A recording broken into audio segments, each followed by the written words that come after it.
Boa tarde, minha gente querida. Boa tarde, amigas e amigos. Sejam todos muito bem-vindos ao nosso Vida Melhor. Começamos agora até 2h30 da tarde juntinhos. Quero começar o programa de hoje, primeiro entregando esse momento nas mãos de Deus. É para Ele, com Ele, por Ele que a gente está aqui. E o Salmo 46, versículo 1 diz: Deus é nosso refúgio e fortaleza, socorro bem presente na angústia. E é a esse Deus que a gente clama, que a gente intercede pela saúde do Papa Francisco. É a esse Deus que a gente também coloca a sua vida nas mãos. É a esse Deus que a gente dedica a nossa vida, o nosso caminhar, as nossas ações e pede proteção a Ele. Quando a gente lê que Deus é nosso refúgio, a gente se guarda através de Deus. Nossa fortaleza, a gente fica firme, fica forte nele. E quando a gente passa por tantos momentos de angústia e de desafio, a gente sabe que Ele é o socorro bem presente. E é por isso que a gente tem uma vida com Ele cada vez melhor, tá bom?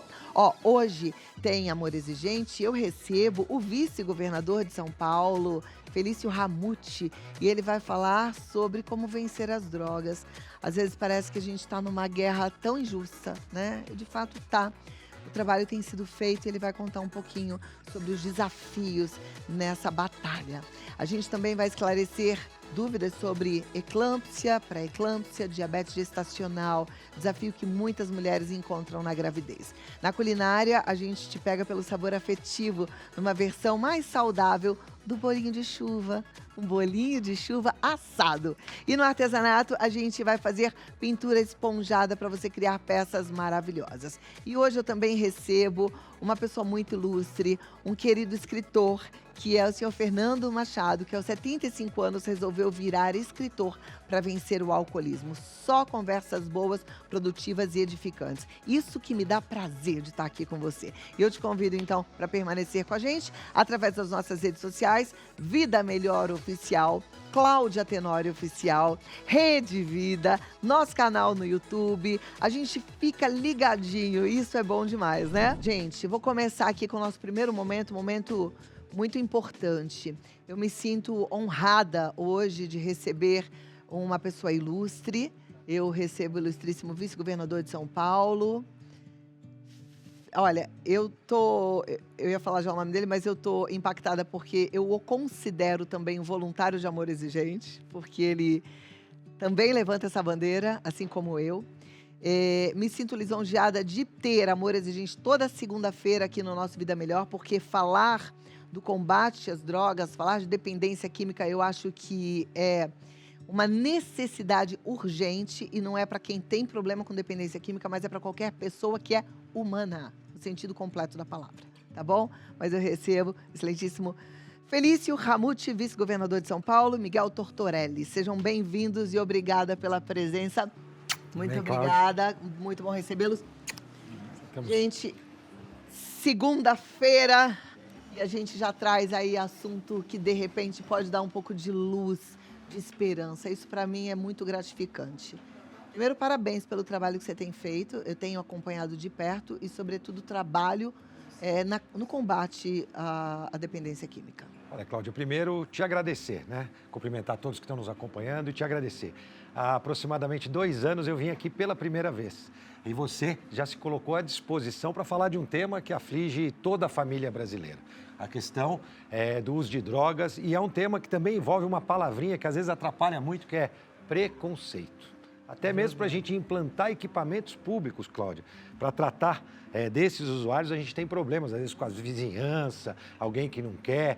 E aí, nosso doutor Miguel, que é o nosso professor, na verdade, sempre acompanhou a gente e abriu junto com você esse espaço. Então, eu lembro há 2 anos, depois estive aqui algumas vezes e hoje venho trazer a atualização dos números, dos dados e a transformação de tantas vidas por conta do trabalho feito pelo governador Tarcísio, à frente do governo do estado de São Paulo, que criou uma equipe que é coordenada por mim, para que a gente pudesse, de fato, criar uma política estadual sobre drogas. Imagina, o estado de São Paulo, que se fosse um país, Seria a 21ª economia do mundo, não tinha regulamentada uma política estadual sobre drogas. Nós começamos a fazer a regulamentação e começamos o nosso trabalho, que nós vamos conversar hoje aqui um pouquinho. Eu fico feliz porque a gente só vê desgraça e, de repente, a gente acha que está no meio do caos. Existe caos? Existe, mas existe trabalho e a gente também precisa mostrar esse trabalho que tem sido feito, né? Então, vamos lá. Miguel, obrigada mais uma vez, viu? Eu que agradeço você abrir esse espaço, que é tão raro, né? É o único programa que abre espaço ao da Cláudia. O resto tem receio de abrir um espaço para falarmos sobre dependência química, sobre internações. É tão raro. E o programa da Cláudia, aqui na Rede Vida, nós tínhamos a TV Com, tá? E só, ninguém mais. Mas sabe, Miguel, eu fico pensando que esse receio, ele, infelizmente, está fundamentado em alguns pactos. E a gente tem visto que esses pactos, eles não acontecem só nos meios de comunicação, até na política, não no caso do que a gente vai falar hoje, mas a gente vê que a situação é muito triste, né? Porque a gente está falando de uma indústria que movimenta muito dinheiro. Então, a luta e o combate não é pequeno. Eu imagino quantos desafios vocês enfrentam. Mas o que tem sido feito de forma prática? Claro, eu lembro quando a gente veio aqui a primeira vez e nós contamos que estávamos abrindo o hub de cuidado com crack e outras drogas. Um equipamento público voltado a acolher aquelas pessoas do centro, principalmente da cena aberta de uso, que é como a gente chama tecnicamente, conhecida como Cracolândia. A gente não gosta de usar, né, Cláudia? A gente já falou sobre isso aqui, esse nome Cracolândia, porque associa a um parque de diversões, né? Disneylândia, outros parques de diversão. E quem está ali não está lá para se divertir. São pessoas em estado de vulnerabilidade e que precisam do apoio do Estado, da Prefeitura, das entidades como Amor Exigente, para que eles possam ter uma outra perspectiva. Imagina você que nós já fizemos 48 mil atendimentos, fica ali na Rua Prates, na frente do Parque da Luz, e 21 mil internações. Todas internações que aconteceram voluntariamente, com convencimento. Dessas 21 mil internações, a gente tem que separar, né? Parte delas, 2/3 dessas internações, são para hospitais especializados. 1/3 dessas internações, mais ou menos 7 mil, a gente chama de acolhimento em comunidades terapêuticas, que são grandes parceiros. Praticamente triplicamos o número de vagas justamente para esses atendimentos. Imagina que em 2022, Cláudio, o ano que antes da gente assumir, do governador Tarcísio assumir, na cidade de São Paulo, 200 pessoas tinham sido encaminhadas para tratamento através ou de internação ou acolhimento em comunidade terapêutica. Criamos as casas terapêuticas, que são casas mesmo. Aliás, eu tive agora na Lapa, inaugurando o último grupo de 4 casas terapêuticas. São 28 casas terapêuticas, justamente para ser o início da porta de saída. Depois que eles fazem o ciclo ou fazendo a sua desintoxicação em hospitais ou nas casas ou nas nossas comunidades terapêuticas, esses usuários que estão em tratamento são acolhidos em casas. Ali eles têm a oportunidade de aprender a cuidar das casas novamente, né? Desde das coisas básicas do dia a dia, higiene, porque muitos deles estão associados à situação de rua, né? A grande maioria, eu diria, são associados à situação de rua. E a gente deve separar, né? Esses usuários de crack, principalmente do morador em situação de rua. E o resultado, além desses números expressivos, né, de internações e acolhimentos em comunidades terapêuticas, nós conseguimos reduzir a famosa Cracolândia, que eu chamo de cena aberta de uso, do ano passado para esse, na parte da manhã, 63%. Na parte da tarde, 51%. Então, muita gente pergunta, né? Eu, na verdade, acabo perguntando, quantas pessoas você acha que tem lá? E as pessoas imaginam 4 mil, 5 mil, já teve mesmo esse número. Hoje, na parte da manhã, não chega a 200. Graças a Deus, a gente teve uma grande redução, isso com trabalho multidisciplinar. A equipe social da Prefeitura do Estado, equipe de saúde da Prefeitura do Estado, segurança pública também do Estado e da Prefeitura, também os direitos humanos do município, todos trabalhando em conjunto.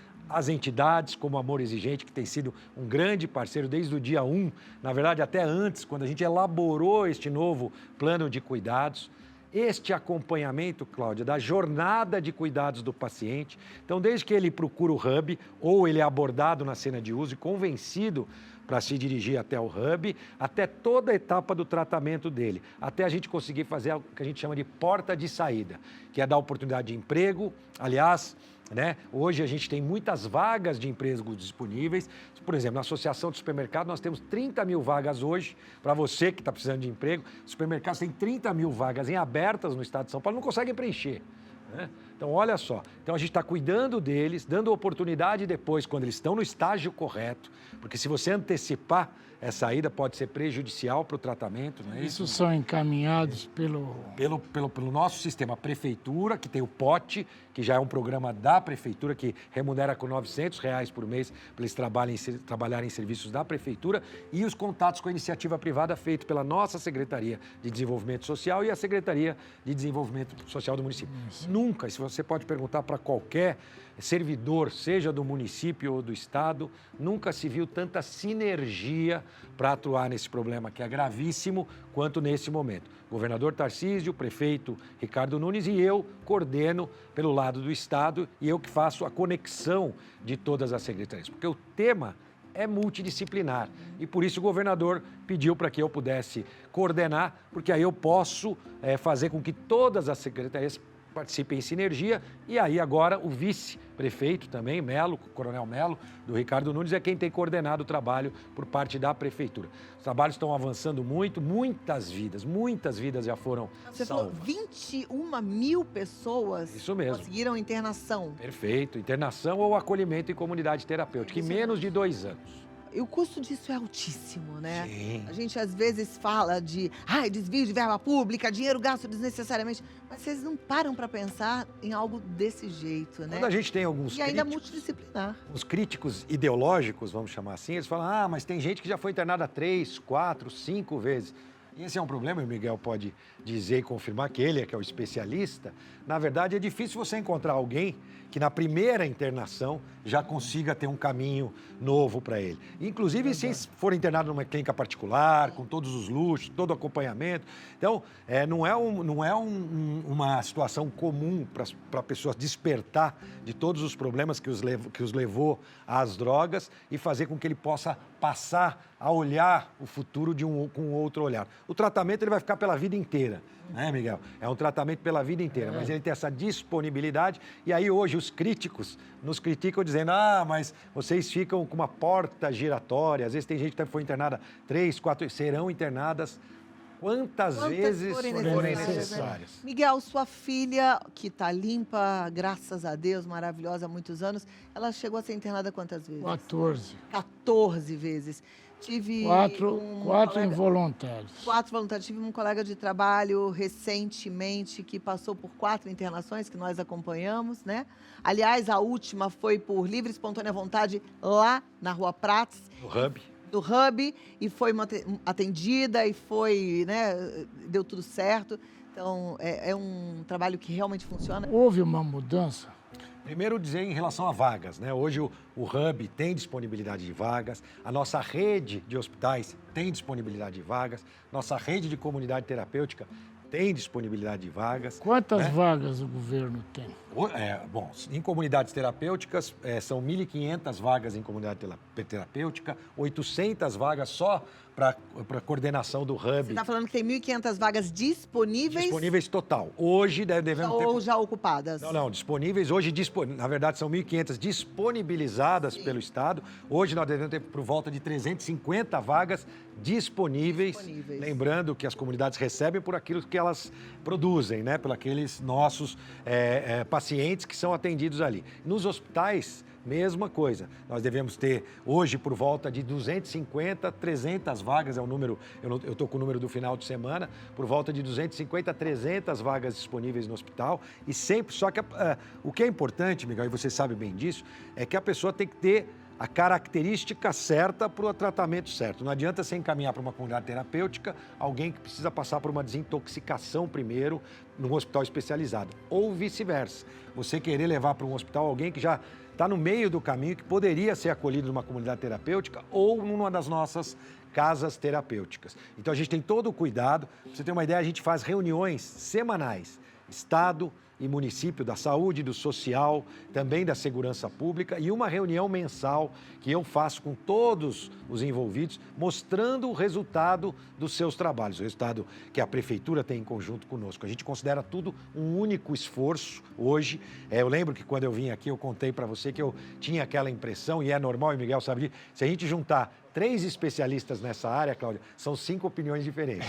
Eu sempre digo isso. Então, era importante, e essa foi a orientação do Miguel, a gente ver aquilo que era comum, o que todos entendiam que era o que a gente devia fazer. E foi assim que a gente fez. Tiramos as questões polêmicas de lado e focamos naquilo que era comum. Por isso que a gente já tem resultados expressivos, até maiores, eu vou dizer aqui, confidenciar a você, do que nós esperávamos. Nossa expectativa, de fato, era ainda menor, a gente não esperava uma redução tão grande da cena aberta de uso, esse número dessa demanda reprimida. E respondendo à pergunta do Miguel, cada dia a gente procura aprimorar o trabalho do Hub, para que a gente tenha uma boa triagem e possa encaminhar as pessoas. Não, o Hub continua com este objetivo, o foco sempre é a cena aberta de uso. Agora, cada vez mais a gente atua junto o Hub e o Complexo Prates, que é um equipamento do município, que fica ali a 800 metros e está cada dia também se aprimorando para receber e depois encaminhar para o local certo, ou comunidade terapêutica, ou aqueles que não precisam, que aí iriam para os CAPs também.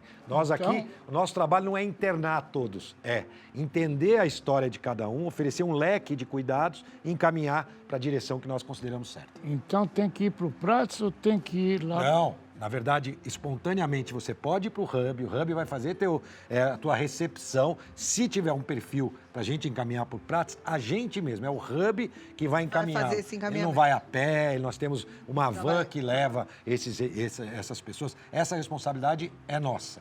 No seu caso específico, Miguel, caso a gente tenha algum tipo de pessoa que você gostaria de encaminhar para o Hub, pode continuar a fazê-lo, que o Hub vai recebê-lo. O Hub é a grande porta de entrada. Esse é o foco, por isso que chama Hub, né? Agora, você vê, a gente está aqui com o vice-governador, Felício Ramute, com a intenção de também contaminar vocês de outros estados. A gente está falando de São Paulo, mas a guerra é mundial, mas aí pensando em Brasil, a situação é muito séria. E eu fico pensando nessa batalha, que é injusta, porque essa indústria da droga é uma indústria extremamente gananciosa e que está cada vez mais forte, está cada vez mais disseminada, e a gente vê coisas que aterrorizam, né? E, ao mesmo tempo, vejo o Miguel com outros, inclusive políticos envolvidos na luta contra a aprovação da legalização das drogas, porque o ideal seria a gente cortar o mal pela raiz. Como é que vocês, como Estado de São Paulo, enxergam isso? Nós não apoiamos, né, essa liberação, né, que aconteceu das drogas. Claro que o caminho para nós é o inverso. Aliás, não só na questão das drogas, mas também na própria questão da lei, que a gente tem também reincidentes criminais, roubos, furtos, né? A gente precisa mudar essa legislação. O Código Penal brasileiro precisa ser atualizado, porque às vezes a gente prende, por exemplo, um traficante e ele sai da cadeia em 15 dias, ele está de volta. Né? Ou outras coisas que têm ligação com esse crime organizado, porque quando a gente olha para aquela região central da cidade, a gente está falando do ecossistema do crime. Envolve roubo de celular e furto de celular. E um receptador, quando você prende, ele não fica mais, ele nem fica preso. Ele vai para a delegacia, fazem os autos dele e aí, logo em seguida, ele sai. Tudo isso está envolvido. Os ferro velhos na região central, ali, eles são receptadores, já foi comprovado pelo GAECO, de materiais roubados, trocando às vezes por pinga, corote. Eles pagavam ou em corote ou em drogas. Então, a gente tem todo um ecossistema. Por isso que a segurança pública é importantíssima. E, claro, a nossa postura, eu já fiz declarações em relação a isso, nós somos contra essa flexibilização em relação ao porte, principalmente de maconha, né?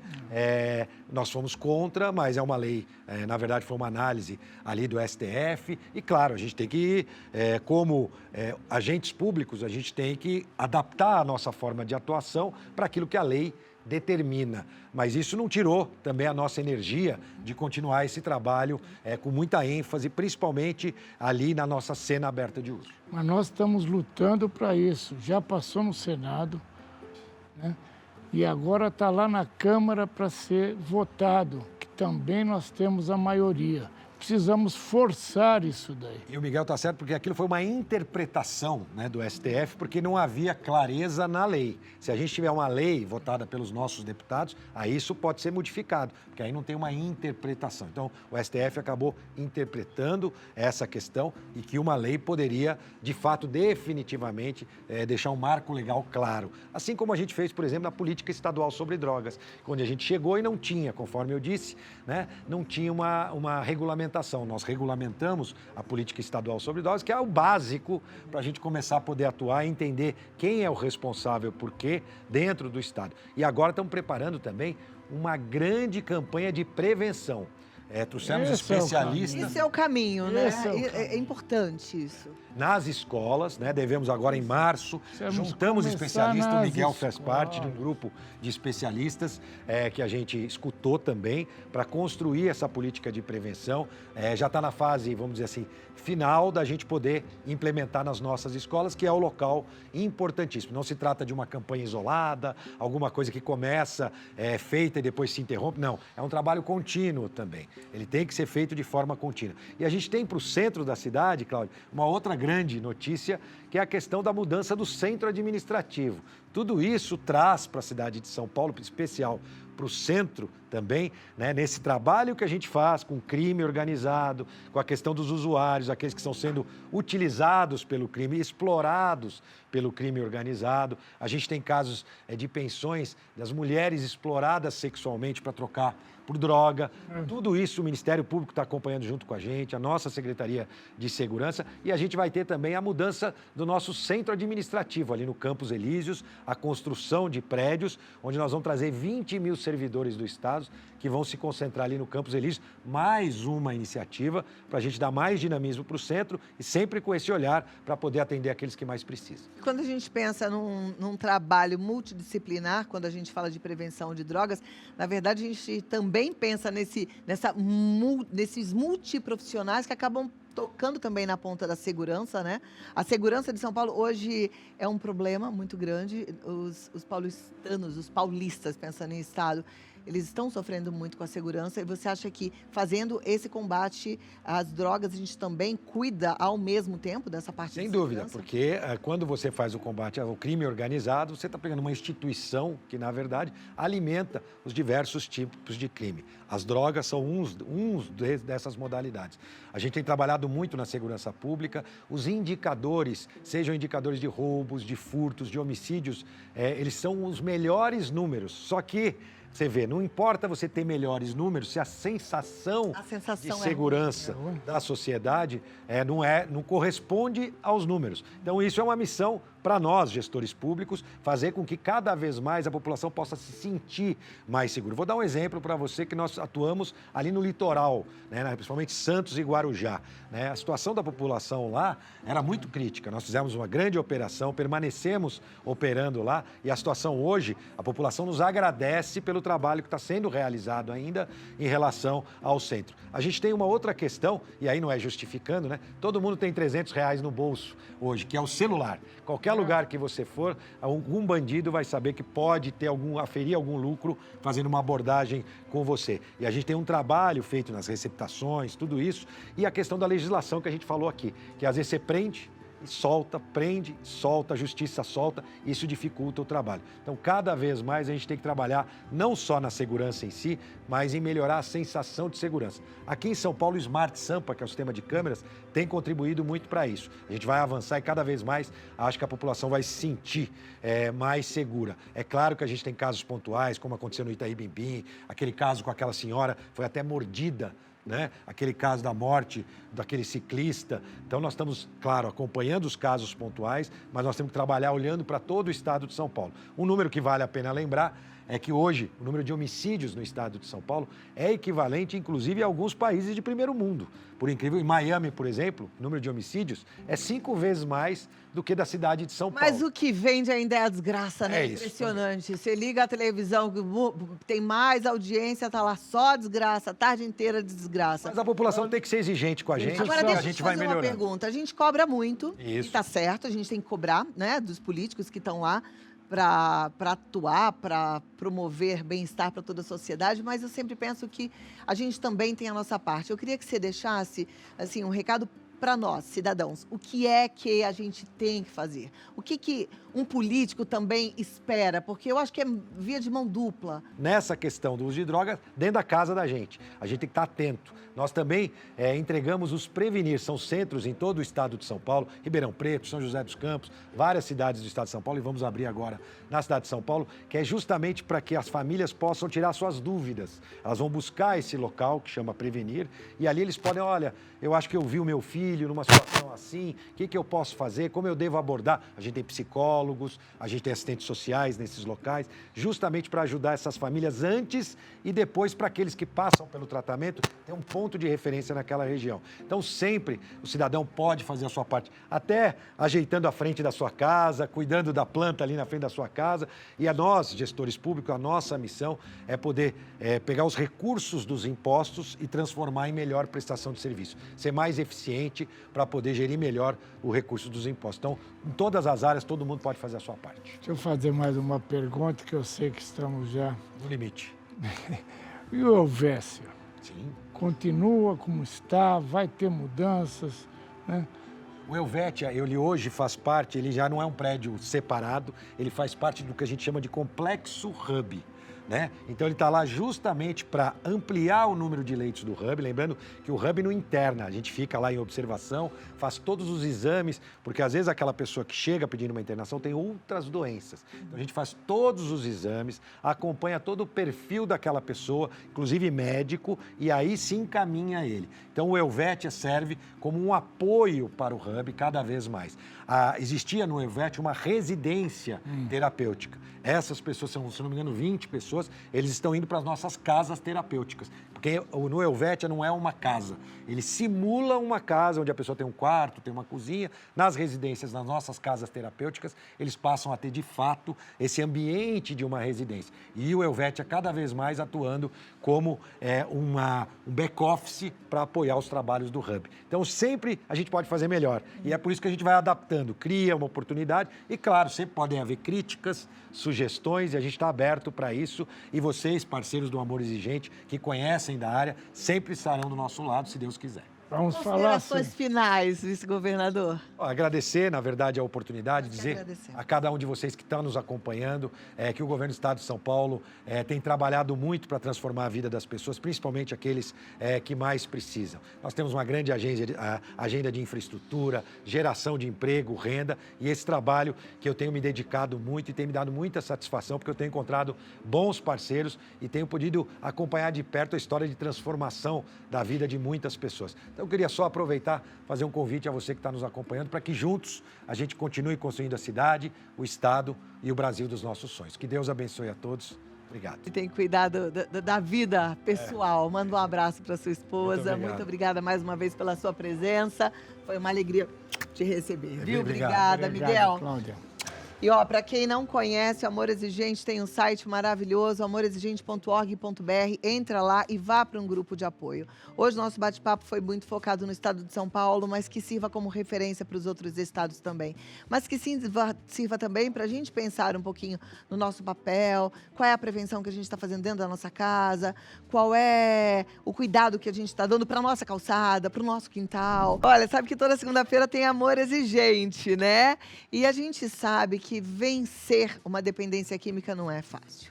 E quanto mais avançada vai ficando a fase da dependência química, mais difícil é o tratamento. Só que a boa notícia é que nunca é tarde para mudar a chave e começar uma nova vida.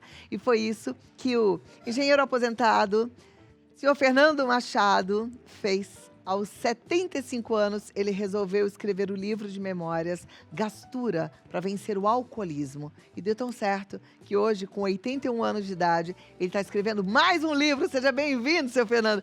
Que alegria recebê-lo, que história bonita para ser contada. Tudo bem. Obrigada por estar aqui com a gente, viu? Eu que agradeço. Vou sentar aqui do seu lado. Eu estou aqui com seus livros na minha frente. Olha que maravilha. Gastura, Spoiler e Fênix. Bom, não preciso dizer que o senhor é Fênix, né? Não. Eu sou mais gastura, né? É gastura? Por que gastura? Olha, gastura... Gastura é uma palavra que ficou em estado latente nos meus cérebros por mais de 50, 60 anos. Foi quando eu estava trabalhando em Camaçari, na Bahia, um canteiro de obra muito grande, né? E todo mundo comendo lá, e uma mocinha num cantinho, né? Uma carinha triste, né? Eu era chefe da obra nessa época, né? E cheguei para ela, devagarzinho, e falei, poxa, o que há com você? Ela falou, não sei, eu estou com uma gastura. Mas o que é gastura? Olha, gastura é uma gasturinha, sabe? Esse gastura, uma gasturinha, foi para minha cabeça. E ficou na minha cabeça como um vírus em estado de latência, né? Ficou 60, 70 anos. Quando, recentemente, eu fiz um tratamento psicológico, né? Aqui, perto lá, eu moro no Ribeirão da Ilha, em Florianópolis, né? No Campeche, pertinho, uma psicóloga me atendeu. E começamos a conversar. E aquela conversa foi boa, eu gostei, estava me fazendo bem. E ela me falou assim, Fernando, você está me contando umas coisas interessantes, porque eu tenho muita memória, né? Adota isso aí, faz um diário. Se você não quiser fazer diário... Quer por aqui atrás? Quero. Se você não quiser fazer um diário, escreve num papel Deixa eu ver se vai ficar melhor. esse resumo dessas sessões, porque é interessante. E eu fiz. Só que essa sessão de terapia demorou 18 meses. 18 meses. Foi indo e eu fazendo aquilo, tal, aquele negócio todo. O gastura. O gastura, vou falar sobre o gastura, né? Aí, no fim das contas, eu resolvi fazer um inventário. Um inventário moral, honesto e destemido, feito num consultório terapêutico, certo? E esse inventário eu fiz nos moldes de AA, que eu já tinha frequentado a AA por muitos e muitos anos. Se eu fosse pegar uma fichinha hoje, eu pegava 33 anos, em maio, certo? 33 anos de AA. 33 anos de AA, sem tomar uma bebida alcoólica, nem aqueles balinhas com licor dentro, nem isso. Então, deixa eu só entender. O senhor trata o alcoolismo há 33 anos? Há 33 anos. Há 33 anos, o senhor está sóbrio? Estou sóbrio. E continuo tratando. E continua tratando. Gente, O alcoolismo não tem cura. Não tem cura. Mesmo há 33 anos sem tomar uma gota de álcool, você ainda tem uma gastura, não? Uma fissura? Não tenho nada. Não, Me tem sinto nada. muito bem, Vou feliz tirar da uma vida. minha. Tá ruim aí, né? Essa poltrona, esse sofá é muito fundo. Não é para 81 anos, é para 27. Não, você não sabe o que eu tenho lá em casa. Quando meu pai tem a sua idade, e quando ele vai, ele fala, mas esse aqui afunda mais ainda, o da minha casa é mais ainda. Então, o que eu digo para você é assim, gastura, alcoolismo não tem cura, certo? Você pode ficar 10, 20 anos sóbrio, direitinho, um dia você resolve tomar uma, e aí você vai lá e acaba tomando a segunda e acaba tudo de volta, certo? Esse é alcoólatra. Não tem ex-alcoólatra. O cara, quando é alcoólatra, entendeu? Então, para preservar esse alcoolismo durante tanto tempo, você tem que fazer o seu trabalho, né? De prevenção. Vai num grupo de AA. Eu vou num grupo de AA, até se eu vou para os Estados Unidos, vou num grupo de AA, certo? Eu não entendo nada que eles falam. E nem preciso. Eu sei exatamente o que eles estão falando. Entendeu? Vou lá, tem grupo de AA no mundo inteiro, certo? Vai, faz a sua parte. Né? Como começa? Aqui, até vou te mostrar isso aqui. Eu trouxe até para você ver como que a coisa funciona. Aqui são as minhas fichinhas que eu ganho, né? Ah, essas são as fichinhas do AA. Essa fichinha é quando você inicia, né? 10 anos. Ó, 3 meses, azulzinha. 3 meses. Né? Olha que interessante. Aqui 4 anos e grupos diferentes, está vendo aí? E aqui, nesse livro, o senhor conta toda a sua trajetória de vida. De vida desde os 5 anos de idade. E aí dá tudo. para entender, por exemplo, inclusive o porquê do alcoolismo. Está escrito, Tá aqui. está esplêndido. Gente, eu tô doida para ler esse livro. Mas você pode ler. Inclusive, esse livro aí dá os primeiros passos quando eu começo a perceber que alguma coisa não está legal, certo? Alguma coisa não está funcionando bem. E os meus amigos vão lá, bebem comigo, eles vão embora e eu fico sozinho bebendo, já começo a perceber alguma coisa. Até você perceber, alcoolismo é uma doença longa, não é que nem droga. Você toma e já bate e já fica viciado. Não, o alcoolismo vai ter todo um trabalho para fazer, certo? Ele vai te consumindo aos poucos, certo? De repente você percebe que não tem jeito. Aí você começa a tentar parar de beber, bebendo. Parar de beber, bebendo. Não dá certo. Não dá certo, certo? Parar de beber, bebendo. Não, vou tomar só vinho. Não, vou tomar só cerveja. Não, vou tomar só isso. Não, vou tomar só fim de semana. Então a gente vira um poço de experiências, certo? Desastrosas. Quando essa fase de experiências desastrosas, que às vezes demora 1 ano, 2, vê que não resolveu nada, aí você vai dar o primeiro passinho legal. Preciso de ajuda. Quando você falou para si próprio, preciso de ajuda, já quebrou orgulho, já quebrou uma série de coisas, certo? E aonde eu vou procurar ajuda? Escolhi o AA. Acabei numa sala de AA. Aí está a descrição da minha impressão da primeira vez que eu entrei numa sala de AA. Né? O Grupo Jardins, aqui na Faria Lima. Né? Então, você entrou numa sala de AA, você olha aquilo tudo lá e começa a história, certo? Você vai fazer o tratamento sozinho. Ninguém vai lhe ensinar nada, ninguém vai lhe orientar. Você está lá, 30, 40 pessoas na mesma situação, ou próxima, que vai servir para você olhar aquela turma e falar, eu era assim, quero ficar assim, e estou assim. Então, devagarzinho, desiste, volta, desiste, aí fiquei lá, né? Quando fiquei, aí começou o tratamento. A gente acha meio bobo aquelas coisas. Tome, evite o primeiro gole, né? Eu achava esquisita essa frase, né? Mas, analisando essa frase durante anos, falei, evite o primeiro gole, porque o segundo você não evita. Tomou o primeiro, o segundo você não evita. Então o negócio não é o primeiro, não é tomar o primeiro. Olha, eu fiquei 6 meses meio desencontrado lá, mas sem beber. Né? Mas depois eu comecei a me engrenar, comecei a gostar, comecei a ver as outras pessoas. A gente aprende tanta coisa, certo? Tanta coisa. Eu não tenho dúvida disso. E a gente quer aprender muito com esse livro. Esses aqui também já estão disponíveis? Estão todos nas livrarias. Gente, porque é uma história muito, muito consistente, rica, né? E eu estou diante do escritor desses livros aqui, que é um engenheiro, que é uma pessoa bem-sucedida e que venceu o alcoolismo e que despertou para o alcoolismo, pelas minhas contas, com 47 para 48 anos. Sim, antes disso. E antes disso, ele estava lá achando que estava tudo bem, mas não estava.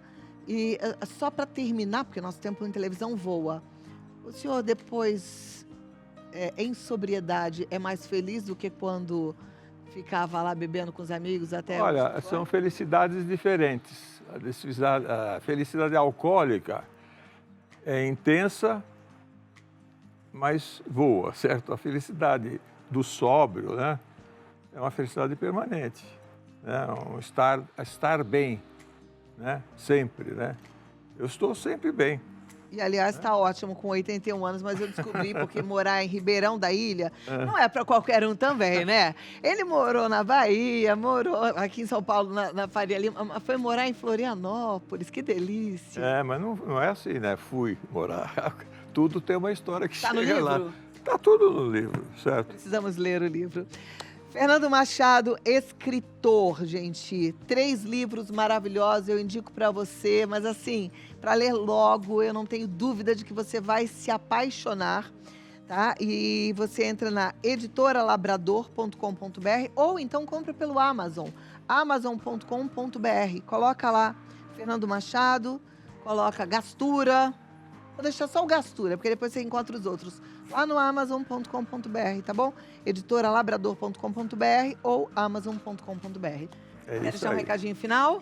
Quero deixar que eu fiz uma dedicatória para você. Ai, obrigada. Eu fiz uma dedicatória técnica, porque eu não conhecia ainda tudo, certo? Mas isso aí, cada um tem uma dica, né?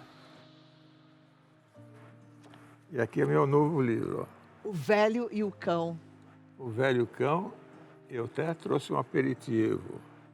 O Velho Cão está na 125 páginas, certo? É a história de um velho e um cão, o amor, a dependência, as aventuras, contado como protagonista é o cão, não é o velho. Como é o nome do cão? Brown. Brown. Ele existe? Existe. É o seu? Aliás, existe aqui, ó. É o Brown. O Brown. Oh, coisa mais linda, gente. Cadê? Vocês conseguem vir aqui? Demais. Olha, eu estava com a minha vida organizada para ir para Florianópolis uma vez por mês, mas a minha filha mudou na semana passada de um dia para o outro de Florianópolis para João Pessoa. Mas eu estarei lá no dia 14 de março, quem sabe eu vá te fazer uma visita. Foi uma Vá alegria. mesmo. Se você perguntar lá no centrinho, aonde mora o Brown, Ah, o Brown que é o famoso. é o famoso. Aí eles levam você para minha casa, de Tá pertinho. Muito obrigada, seu Fernando. Foi uma alegria recebê-lo. Tá bom. Tudo Obrigado. de bom. Pra E você muito também. sucesso, muitas felicidades. Obrigada pelo livro. Vou começar a ler hoje já. Ótimo. Tá bom? ótimo. Vai Tudo ser bem. minha companhia de carnaval. Deixa eu guardar minhas fichinhas aqui. Deixa eu te ajudar. Peraí. Vamos lá. Gente, apostamos a foto de hoje. Aliás, deixa eu mandar um beijo grande para toda a turma da Maria Flor. Elas são queridíssimas. É uma fábrica, faz umas roupas lindas. Esse aqui é todo tipo PU. Sabe o que é aquele couro sintético? Só que molinho, fresquinho, sabia? E todo bordado, rebordado. Achei lindíssimo esse vestido. Postamos aqui. Deixa eu puxar meu banquinho. E aí, deixa eu mandar um beijo para Letícia Ribeiro, de Alpinópolis, Minas Gerais. Esther Oliveira, Aline Cifeldt, a Isabel Cristina, Feliz Semana, João Pereira, Gesiel, Rosalda, Erismar, Alair, Mota Antônia, Rosileide, Fernanda, Andréia Carla, Manuel Solano, Antônia Vieira está assistindo de João Pessoa. Falei para Antônia já, João Pessoa que me aguarde. Sexta-feira estarei aí. Sexta-feira, meu carnaval, vou passar em João Pessoa. Até alguém mandou uma mensagem para mim que faz uns doces, já encomendei doce. Você tá em João Pessoa, manda mensagem para mim que eu quero te conhecer. Virgínia Pimentel, obrigada pelo carinho. Silvia Aparecida Pedraça. Rosenara Riserman, de Canoas, Rio Grande do Sul. Obrigada, Rosenara. Aqui, Roseli, Silvia Holanda, Janete, Leli Trindade. Eu vou fazer bolinho de chuva assado. Gente, é afetivo, hein? É pra todo dia? afetivo. Não, mas de vez em quando pode? Pode. Ó, esse daqui é pra levar a gente pra infância, Tudo né? bom, querida? Como Seja muito vai? bem-vinda, graças a Deus tô bem. É um prazer estar aqui. E Não ainda é nosso prazer? Literalmente? Claro que é. Ela ensina essas receitas maravilhosas. Quem acompanha a Clariana Colasso sabe que ela só ensina receita gostosa, comida de verdade, comida barata, sem confusão, sem dor de cabeça. Exatamente. Tudo aquilo que a Adoro o gente seu tem. estilo de trabalho, sabia? Sou sua fã, realmente é show. E eu sou sua. E aí, esses bolinhos, deixa eu contar um negócio. Eu entrei no estúdio hoje, tava a Clariana olhando pra eles assim, com uma cara de amor, assim. É porque Toda ficaram tão apaixonada. bonitinhos. Eu tava apaixonada. Olha, eu vou falar pra vocês. É um desafio, né? A gente trazer a culinária tradicional para uma versão mais saudável. E quando a gente consegue reproduzir, traz um gostinho gostoso, apesar de não ser frito, né, por gordura de imersão, a gente fica super feliz. Os meninos aqui do estúdio provaram e falaram que passa, viu? Provaram e aprovaram. E nós vamos fazer com adoçante, Cláudia. E é importantíssimo a gente falar isso. Tem muitas pessoas perguntando a questão do adoçante. Você vai falar na próxima pauta sobre diabetes gestacional, o que é seguro e o que não é para a gente estar consumindo no nosso dia a dia. Então, gente, o que não é seguro é a gente consumir açúcar. Então, os adoçantes, por mais sintéticos que sejam, eles são testados, são aprovados, eles podem e devem ser consumidos com equilíbrio, né? Não é virar um frasquinho no café, no chá, na bebida, enfim, é tomar com parcimônia. E eu vou usar aqui o sucralose, que é um adoçante super estudado, tá? Ele é sintético, mas pode ser também a estévia. Esse adoçante, qual que é a diferença para os adoçantes comuns? Ele tem a particularidade de já ser equiparado com açúcar. Então, uma xícara desse adoçante, a gente equipara com uma xícara de açúcar. Isso é legal porque às vezes as pessoas acham que o açúcar, eu tiro o açúcar e vou colocar só umas gotinhas de adoçante e vai dar certo a minha receita. Não vai, porque o açúcar também tem a função de trazer, incorporar a receita, né? De dar realmente a receita ficar incorporada junto com os outros ingredientes. Mas esse que é equiparado dá super certo, tá? Vou colocar um pouco de farinha integral. Porque, claro, para trazer ainda mais nutrientes, quem não tem pode usar de trigo comum. Vou colocar 2 ovinhos, é bolinho de chuva de vó mesmo. 2 ovos, 1 colher de sopa de óleo, meia xícara de adoçante culinário, 1 xícara de farinha de trigo, 1 colher de chá de fermento, raspinhas de limão. Só misturar bem e aí você pode saborizar com o que você quiser. Eu deixo 2 formas de assar. Coloquei aqui air fryer, que todo mundo gosta de uma air fryer, né? Quem tem usa bastante. Ou pode ser no forno também, 10 minutinhos, tá pronto. Perfeito. Ó, a massinha ficou um pouco mais sequinha, o que a gente faz? A gente entra com um pouquinho de água, bem pouquinho. Mistura bem, coloca fermento. Maravilha. Ó, essa receita e tantas outras no nosso Instagram, Vida Melhor Oficial. Mas no Instagram da Clary, gente, tanta receita. Vou pedir para a produção colocar o Instagram da Clary aí no ar. Se vocês procurarem rapidinho e conseguirem, eu vou agradecer. Clariana Colasso. Clariana Colasso. O Instagram dela, se puder abrir na página, é o máximo. Uma receita atrás da outra, uma dica atrás da outra. E é tudo receita rápida, receita prática. Clariana arrasa muito, né? Barata, né? Acessível. Isso que eu acho legal, porque, poxa, comida gostosa não precisa ser cara. E ela faz umas comidas gostosas que tem um preço muito bom, tá? Então é no Insta, tudo juntinho, Clariana Colasso. 2 ovos, 1 colher de sopa de óleo, meia xícara de adoçante culinário, 1 xícara de farinha de trigo, raspinhas de limão, colher de fermento em pó. Aqui eu coloquei laranja para saborizar, mas pode ser limão, pode ser o que você tiver. Agora vamos lá, que eu quero experimentar esse bolinho de chuva. Aí a Rê, fofa, trouxe até um cafezinho pra mim, que combina, né? Pois é, fica perfeito, né? E olha, também é legal, Cláudia, a gente fazer isso para a lancheira das crianças. Você pode fazer no período da manhã e levar. A Cláudia vai até consumir aqui, ó. Coloquei um mirtilinho. Por que mirtilinho? Para ficar bonito, gostoso, uma geleinha natural. Já posso provar? Pode. Tá quente. Podemos também colocar o quê? Um pouquinho do adoçantinho, assim, só para dar uma polvilhadinha. Igual a gente fazia em casa, né? Olha que coisinha mais linda. Se quiser, pode botar uma Uma canelinha também. canelinha, Eu quero com trouxe canelinha também. A gente gosta de tudo, né, Cláudia? Né? Clariana Colasso. Segue lá, Clariana Colasso. Tá bom? Massinha baratinha, perfeita aí pro lanche da tarde, lancheira das crianças. Vou comer o coração. Coloquei o mirtilo, mas pode colocar banana também, que fica uma delícia. A fruta que você tiver em casa, gente, coloca um pedacinho, porque aí induz as pessoas a comerem fruta. Bom mesmo. Bom, saboroso, né? Alguém diz que é adoçante? Não, quanto tempo no micro-ondas? No micro-ondas? É fryer, 7 minutinhos. Rápido assim, super simples. Gostei. Dá pra fazer assado também, né? Quem não tem air fryer, vai no forno 10, 12 minutinhos, já tá pronto. A fryer é uma forma de assar, né? Mas pode assar no forno convencional. Pode assar no forno convencional. Muito bom. Saboroso. Faz, você vai gostar.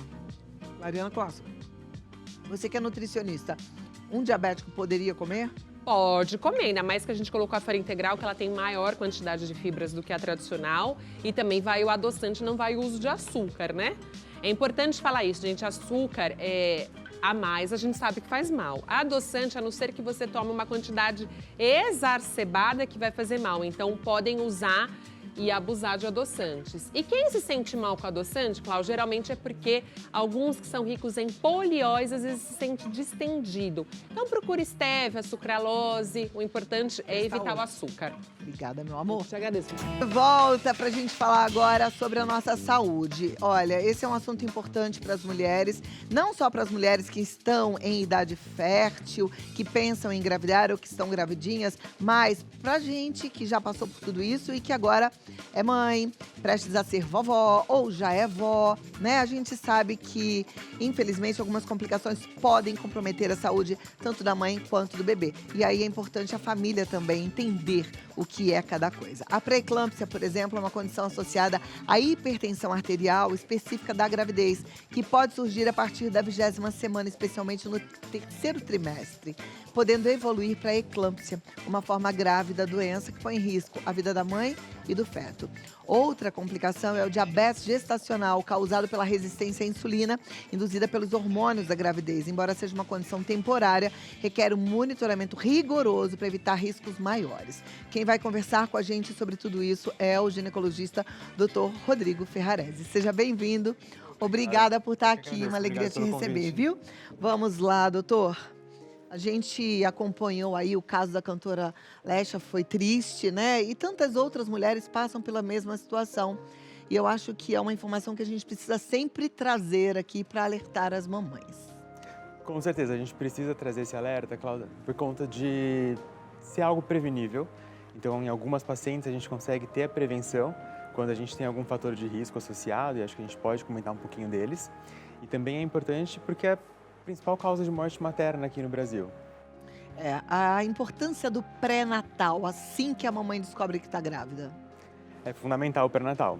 A gente hoje consegue ter o pré-natal no Brasil inteiro pelo SUS e fazer o pré-natal a gente consegue diagnosticar essas doenças logo no início para a gente poder tratar e identificar os fatores de risco que eu comentei para vocês.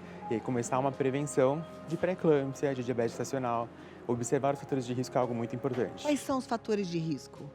Quando a gente fala da pressão alta, da pré-eclâmpsia, da eclâmpsia, os fatores de risco que a gente tem são vários, mas os principais, quando a paciente vai ter um primeiro filho, ela precisa ficar atenta porque ela não tem um histórico dela. Quando a paciente já teve uma gestação que teve pré-eclâmpsia antes, quando a paciente ela tem pressão alta e até mesmo quando a mãe dela teve pré-eclâmpsia.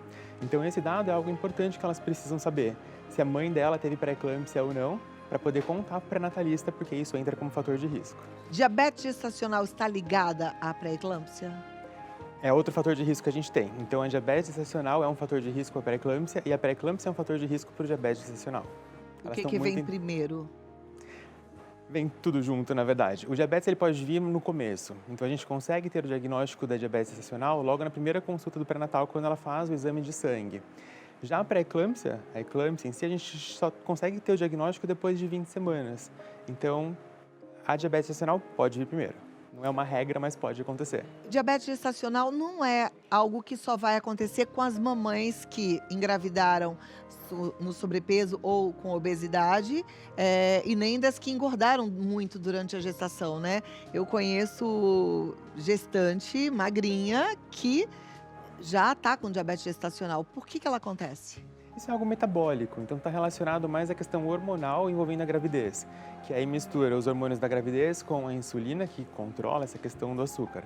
Então, não necessariamente tem essa relação direta entre sobrepeso e obesidade com diabetes, mas é um fator a mais. É a mamãe que perde a linha, né? Na gestação a gente tem muita fome, acaba engordando muito. Tem um risco maior, tanto para diabetes gestacional quanto para eclâmpsia? Sim, esse risco está maior para os dois casos. Tá. Qual que é hoje o padrão ideal de ganho de peso numa gestação de 9 meses? Isso depende muito do peso inicial dela. Então, a gente precisa, na primeira consulta de pré-natal, e aí, de novo, a importância do pré-natal que a gente tem, para fazer o IMC. E aí, baseado no IMC inicial da gestação, a gente consegue prever ou predizer o ganho estimado. Não é algo que ela precise ganhar, mas também é um ganho estimado. Um outro ponto importante é que as mulheres acham que precisam comer por dois na gravidez. Gente, isso é um mito gigantesco, né? Isso de comer por dois não existe. Você precisa comer por você para não conseguir nutrir um bebê de maneira adequada. Mas a gente sente mais fome na gravidez. Fato. Mas da metade para frente. Então, logo no comecinho, talvez tenha a questão da ansiedade ou do descontrole. A paciente já tem um histórico prévio de sobrepeso e obesidade e aí é mais difícil controlar. Mas a necessidade calórica mesmo só vai aumentar mais para frente. Perfeito. Olha, eu vou abrir para as perguntas rapidinho, porque hoje eu extrapolei um pouco o tempo, mas lá no Vida Melhor Oficial você manda a sua pergunta. Mas já segue dr.rodrigo Ferrarese. A gente volta já já. dr.rodrigo Ferrarese, tá? E aí a gente continua daqui a alguns minutinhos. Eu vou trazer uma pergunta fresquinha ao vivo de uma gestante para você. Segura aí. Eu sou Cláudia, encantada isso é com essa maravilhoso. cinta, viu? Um equipamento Tudo bem? tudo bem, Cláudia. Um equipamento maravilhoso que te dá segurança para a pessoa. Quando coloca, no minuto que você coloca, você já sente. Fala aí, Vê, Cláudia. eu vou colocar agora. O certo, gente, é colocar direto na pele, tá? Isso. Então você coloca na Pode ser usado assim Mas pode também. colocar assim, mas o ideal é na pele porque essa cinta, o diferencial dela é o infravermelho Isso. longo. Ah, esqueci dessa faixa aqui que eu amo. Essa o faixa infravermelho de... longo vai, peraí, deixa eu soltar aqui, porque essa faixa aqui que pra mim é sensacional, porque ela faz um apoio, uma São duas sustentação faixas. única. Essa Ó, primeira que ela primeiro acabou você de colocar, coloca, aí depois vem a outra. tipo um cinturão que vem e aperta para valer. Isso daí que ela vai fazer agora, olha aí. Aqui, ó. Olha isso. Nossa, gente. Aí pronto, aí você fica de um jeito... Nossa, ornou bem com o seu vestido, viu? É um conjunto, sai e blusa, mas ficou bonitinho aqui, ó. Posso até, essa aí, blusa. posso até Olha lá. usar, ó. Aí já conserta a Nossa. postura, já melhora, inclusive a silhueta. Por que eu falo para você colocar direto na pele? Porque o infravermelho longo, inclusive, faz a quebra da molécula de gordura, viu, gente? É tratamento também estético, mas a função primordial da cinta Sarei é É isso aí. tratar a complicação da nossa coluna, as dores e inflamações lombares, não é isso? Essa cinta, o grande diferencial dela é a questão do infravermelho. Você vai fazer um tratamento com infravermelho longo o tempo que você está aí utilizando a Ai, cinta. já gostei, gente. Acho que eu Então, vou ficar aqui, com olha. ela assim o dia inteiro. Tá tão boa, dá um Não é? conforto. Não dá um conforto, uma sensação de segurança? Nossa, total. Pode ficar com ela, viu? Pode já ficar É usando. maravilhoso. Ó, essa cinta com o infravermelho longo vai tratar pontos de inflamações e dores. Essa é a grande questão, mas junto corrige a sua postura, obviamente. Você já deve ter visto algumas empresas de transporte, de mudança, que eles obrigam os funcionários a trabalhar com a cinta. Justamente para evitar problemas, Você lesões, protege, dores. sabe? Protege. Faz aqui, olha, aquele abraço na região do corpo, que tem que estar Exatamente. protegida. Você não pode estar frouxa aqui. Isso, É muito exatamente. joia. Te dá como se fosse uma levantada assim no corpo. Agora, além desse tratamento que nós falamos de corrigir as inflamações e as dores, tá aqui, olha, isso aqui é indicado pela Anvisa, gente. Aprovado pela Anvisa essa cinta. E aí o que acontece? Além de fazer esse tratamento, corrige a sua postura, que é o que a Cláudia acabou de falar, dá essa sensação de segurança, de conforto e ajuda também no caso de dar uma afinada na cintura. Afina, Porque viu? muita gente não sabe. As modelos que... né, você fala da sua personal. Modelo, fisiculturista, eu falo pra ele que a minha personal ela usa eu amo direto, que ela é você fala fisiculturista, isso. porque ela precisa para os campeonatos ter a cintura bem fininha. E, gente, é sensacional. Qualquer pessoa, você quer melhorar a sua postura, quer aliviar aqui a sua coluna lombar, mandar essas dores embora através do infravermelho longo e afinar a silhueta, peça já. Já pede. 0800 787 7090. Eu vou repetir. 0800 787 7090. Já liga agora, porque esse telefone você vai comprar direto e eu vou fazer o seguinte, 75% de desconto para você que ligar agora e falar, estou assistindo a Cláudia Tenório. 0800 787 7090. Esquece preço anterior, tá? Esquece, Vai esquece. direto pro preço final E dá para dividir? E dá para dividir em 12 vezes, sem juros. O frete é grátis para todo o Brasil. E eu vou mandar esse presente. É uma caixa de som original JBL. É um presente, um mimo. Essa caixa de som é prova d'água. Essa Dá caixa para de som, usar, ouvir música bateria. no banheiro. Bateria dura 5 horas. Mas o melhor presente é a 0800 sua saúde. 787-7090. 0800 787 7090. Mas essa era a minha maior dúvida, assim, eu não posso comer mais nada mesmo? E agora, o que comer? Esse é um outro grande mito que tem na gravidez, né? Porque ficar sem comer é algo que a gente não quer que a gestante faça. E aí a privação nutricional é algo muito ruim também. Então não é para cortar de maneira geral o carboidrato. O que a gente precisa é que diminua, né? A gestante precisa de energia, precisa de carboidrato, então a ingestão é necessária. Mas tem que diminuir a quantidade. E aí uma confusão que as pacientes fazem, às vezes esquecem, é a questão da farinha. A gente pensa que assim, diabetes está relacionada a doce, que é um carboidrato ruim, mas também as farinhas entram nesse mesmo balaio, então todo tipo de farinha precisa ser reduzido. Tem que comer menos, e a gente sabe que o controle nutricional, então a gestante comendo direito, fazendo a dieta adequada, associando a atividade física, a gente consegue controlar a grande maioria das pacientes sem precisar de remédio nenhum. Perfeito. Pode. Fazer embalar mais uma pergunta, posso, Clau? Pode. No primeiro trimestre, eu tinha muito desejo de suco de laranja natural e eu consumi muito, assim, todos os dias. Isso pode ter influenciado, porque depois, né, de ter descoberto, quando eu tomei uma vez o suco de laranja, depois desse trimestre, eu percebi que a minha glicemia deu um pico muito alto. Isso pode ter influenciado no desenvolvimento da diabetes gestacional? Não. O desenvolvimento do diabetes é por conta de hormônio mesmo, né? Então é algo hormonal. Claro que se você faz o exame e não está de jejum, aí a gente vai ter um diagnóstico falso. Mas se você fez o jejum adequado, e aí o seu corpo ele tem que estar preparado para conseguir controlar esse açúcar de um suco natural. Mas o grande problema também é que todo mundo acha que o suco de laranja natural é algo saudável. E só que assim, um copo de suco de laranja são 4 laranjas em média, o que é muito para quem tem diabetes. Ele não foi a causa, mas precisa tomar menos para controlar. Perfeito. Obrigada. Fica aqui. Próxima pergunta. E aí eu vou passar todas as perguntas para o doutor, porque eu pedi para vocês participarem. Não vou ser injusta. E depois você, por favor, Rodrigo, responde lá, tá bom? Claro. A Luísa Nicásio está perguntando o seguinte: todas as gestantes devem se preocupar com a pressão ou só quem tem tendência à hipertensão? Todas as gestantes. É muito importante que você que está gestante faça pré-natal e durante a consulta de pré-natal, o médico ou a enfermeira que te acompanha tem que medir sua pressão. A gente mede a pressão em todas as consultas porque a qualquer momento ela pode variar. E um ponto importante, para as pacientes que são obesas ou têm um sobrepeso e o braço é muito maior, a gente precisa ajustar a medida do aparelho que a gente usa, porque senão vai dar uma alteração errada. Ok, você queria fazer mais uma consideração?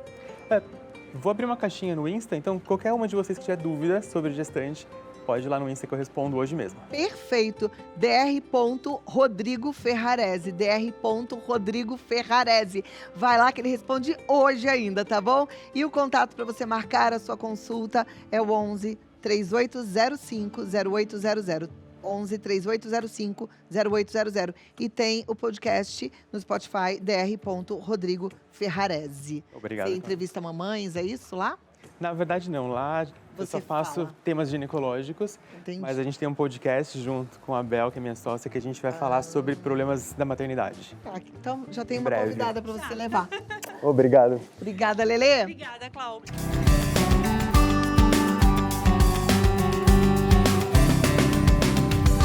Momento Rede Vida Visita.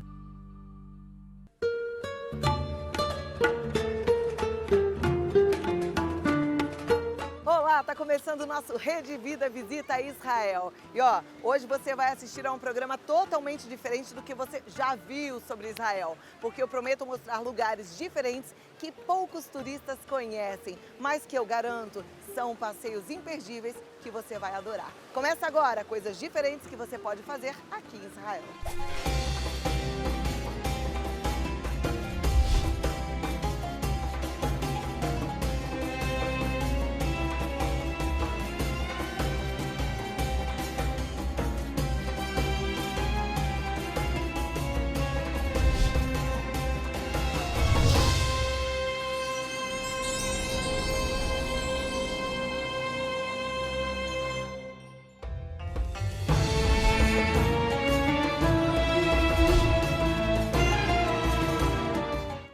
lugares diferentes que você pode visitar quando vier a Jerusalém é o The Old City Hunters Walk. Na verdade, aqui você tem a Esplanada dos Muros e tem muito da história de Jerusalém. Só para você ter uma ideia, esse muro, que é enorme, foi construído com várias pedras de épocas diferentes. Aqui, olha, essas pedras marcam a época bizantina. Eu estou em cima das pedras da época de Herodes, aliás. Você está vendo que tem um desnível aqui? Daqui foram retiradas as pedras para a construção do templo de Herodes. E aqui atrás, olha, essas pedras são da época otomana. Isso tudo aqui é a história de Jerusalém.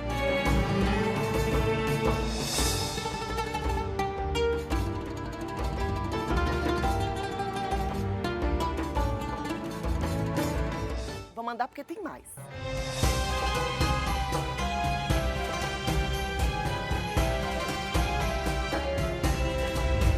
E já que vamos passear pela Esplanada dos Muros, eu resolvi me vestir de Sulimão. Na verdade, estou vestida de Sulimana, né? Gente, Sulimão foi quem construiu os muros há 500 anos. Jerusalém, como vocês já sabem, parte da história, é marcada por muitas conquistas, muitas derrotas, muitos muros. Mas, há 500 anos, para proteger de vez essa cidade, ele planejou muros com altura de 20 a 25 metros, construiu tudo em 3 anos e meio aproximadamente. E hoje a gente pode visitar tudo isso e avistar tanto a cidade murada, que é a parte interna e antiga, quanto a cidade moderna que fica fora dos muros. Vamos porque esse passeio é demais.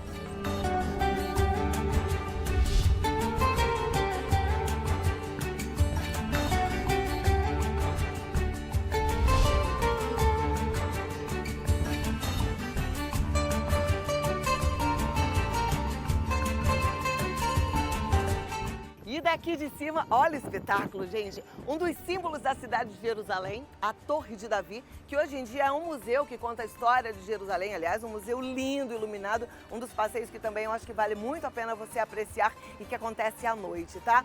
A Torre de Davi é um minarete que pertencia a uma mesquita há alguns anos atrás. E a visão daqui, como eu falei lá embaixo, é incrível. Você tem parte desse muro maravilhoso, vai para a cidade antiga, mas aqui, olha, uma visão privilegiada para a parte nova.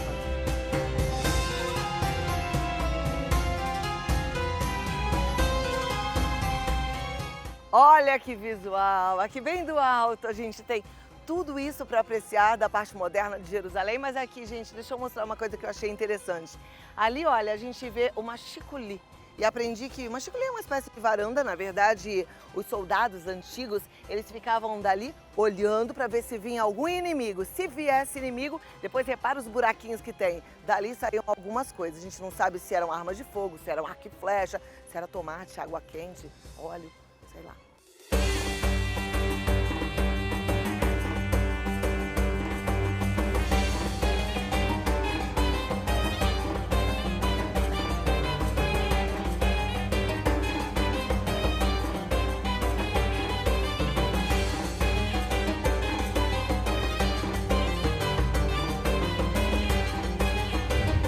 Gente, esse lugar aqui era uma prisão.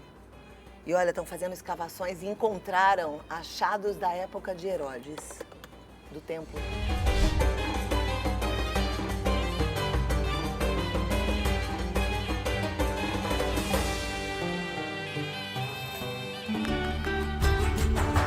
E olha o que eu tô vendo aqui.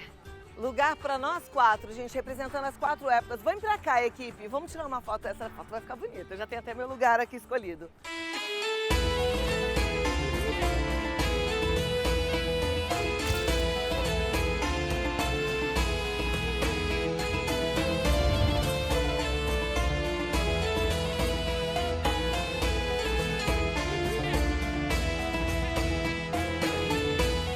Jerusalém está sempre sendo descoberta, estudada, sempre vem achados arqueológicos que contam pra gente um novo momento ou retratam um momento antigo. Aqui, olha, tem algo interessante. Daqui a gente consegue avistar uma escadaria que, segundo novos teólogos, pode ter sido a entrada de Jesus na Via Dolorosa, e a Via Dolorosa começaria, teoricamente, aqui. É claro que tem outra exposição, que é a dos franciscanos, que a Via Dolorosa começa lá na Porta do Leão, e ainda existe a versão dos evangélicos, que a entrada de Jesus para a Via Dolorosa, para a crucificação, teria sido de um outro lado. Enfim, estudos, sempre novas descobertas numa cidade que é cheia de história.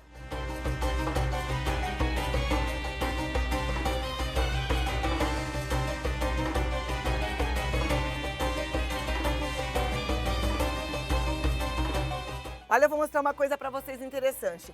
Essa pedra aqui tem um escrito em armênio. E quando a gente joga água, dá para ver perfeitamente, olha, o que está escrito.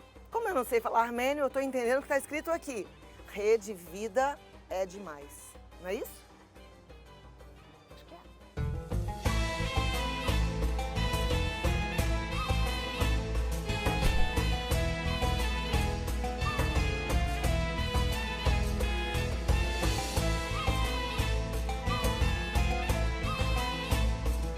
Olha que lugar gostoso para a gente dar uma parada e apreciar a bela vista.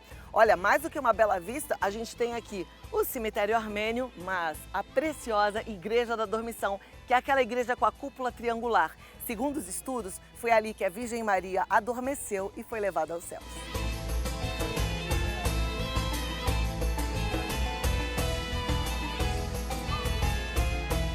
Gente, eu tô adorando esse passeio. Na verdade, eu nunca tinha vindo, são poucos os guias que fazem e que trazem a gente nesse passeio. Hoje existe o áudio-guia, que é muito interessante porque, como você tá vendo, tem muita história aqui, né? E a gente percorre 4 quilômetros, são 4 quilômetros de extensão, mostrando o quão cosmopolita, histórica, incrível é a cidade de Jerusalém. Eu falei de cosmopolita, dá pra gente ter uma ideia muito completa daqui, olha.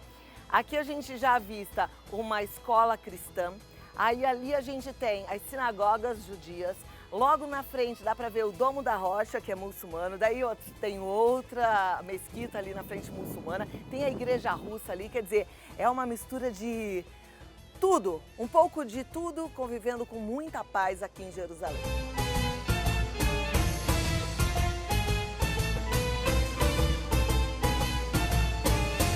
Estamos entrando na Jerusalém murada pela Porta de Herodes, que fica em frente ao bairro muçulmano. A gente escolheu essa entrada porque o caminho é mais leve.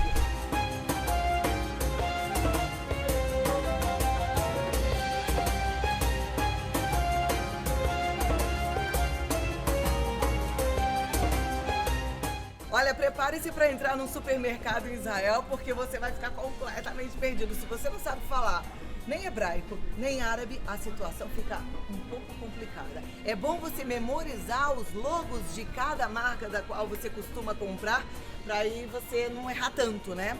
Aqui, por exemplo, essa eu conheço. Aqui tá escrito em árabe, gente, não sei o que tá dizendo. E essa daqui, eu conheço pelo triângulo aqui, tá escrito em hebraico. Será o que é isso? Ah, lá, tava até de ponta cabeça e eu não sabia. É esse que você quer? É? Então tá.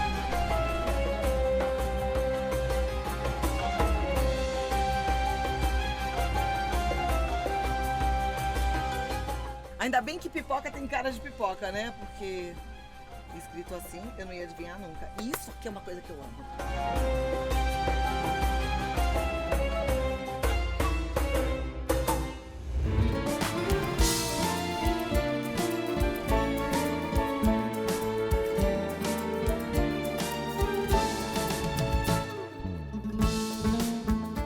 Uma das coisas que você não pode deixar de fazer em Israel é tomar um suco de romã. Eu, pelo menos, tomo suco de romã toda vez que piso nessa terra. Por vários motivos. Primeiro, é porque eu gosto muito, acho delicioso. Segundo motivo, ele é extremamente saudável, cheio de antioxidantes. E terceiro, aumenta a imunidade. Sabe, quando a gente viaja, anda bastante, até se cansa. Mas um suco de romã te levanta. Eu tô precisando de um e é isso que eu vou fazer agora.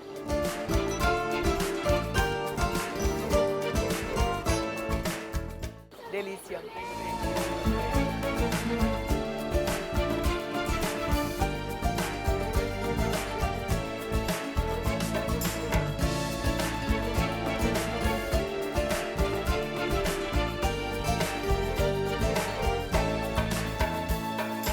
Uma outra coisa que você não pode deixar de fazer em Israel é comprar uma pashmina. Aqui, olha, você compra uma pashmina de cachemir. Olha que linda essa. E aqui, olha, a comprovação que é 100% cachemir. Gente, muito barato. E o bom é o seguinte, você escolhe à vontade, porque opção não falta.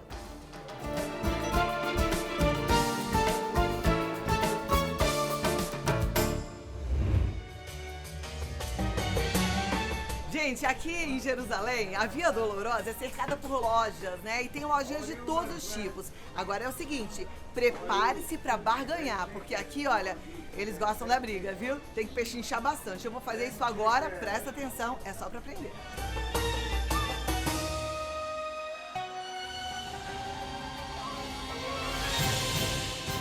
Kimo tá tentando me vender aqui esse colar. Olha aqui, vamos na negociação. Ele falou pra mim que o preço é 230 shekel. Yes. Ele tá perguntando quanto eu quero pagar. Eu quero pagar 10. 10 shekel. You are not Scottish. 20 shekel. No. 25. No. Also, I promised to help you, and I told you I like to help you. Give 150. 150? Yeah. No. I sell it more, but I like Portuguese. 50. No, 50 no. I sell it 250, but I promise to make you with the price, because I promise I'll make it 150. Wow. 150, no. 150. 50. 120.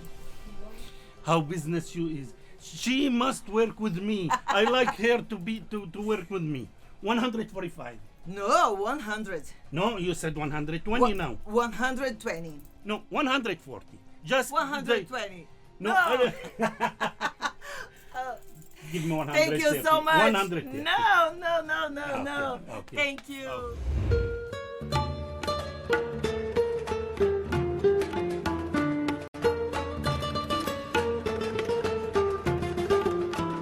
Um outro lugar diferente que pouca gente conhece é o Eshom Convent. Fica em Jerusalém, no comecinho da Via Dolorosa. Dizem que foi nesse local que Jesus foi apresentado à multidão e Pilatos lavou as mãos. Eles fizeram algumas escavações e agora dá pra gente acessar o piso original da época de Jesus. Vamos lá?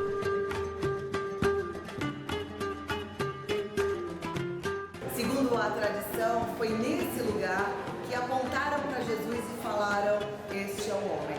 A gente vai descer porque tem uma escavação e a gente vai percorrer 25 metros abaixo para chegar no piso original da época de Jesus. Vamos lá.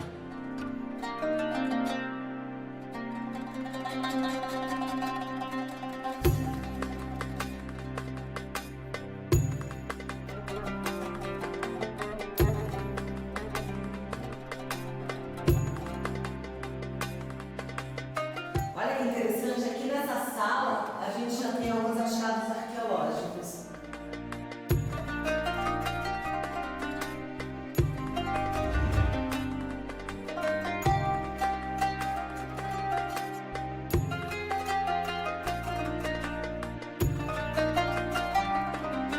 Lembra do jogo que eu te mostrei ali no Palácio de Pilatos? É esse aqui, olha, como tá bem melhor da gente entender. Tá iluminado, né?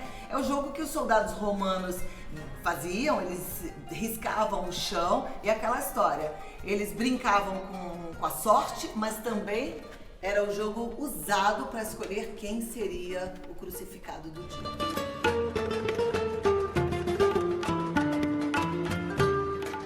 Sem dúvida nenhuma, caminhar por essas pedras é uma emoção indescritível.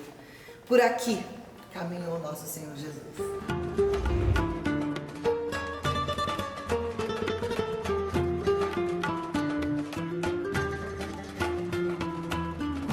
Gente, que lugar é esse? Que lindo. É emocionante.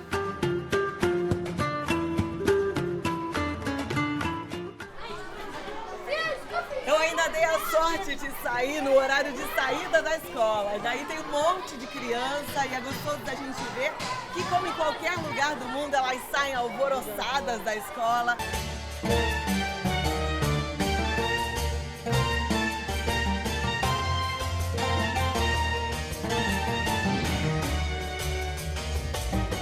Um dos lugares que pouca gente conhece aqui em Israel é esse que eu tô agora, a Caverna de Sal. Entrou muito recentemente para o Guinness Book. É considerada a maior caverna de sal do planeta. Gente, além de muito grande, ela é lindíssima. E como toda caverna, ela tem os estalactites. E olha, o guia me deu esse pedaço aqui, ele falou para provar. É sal.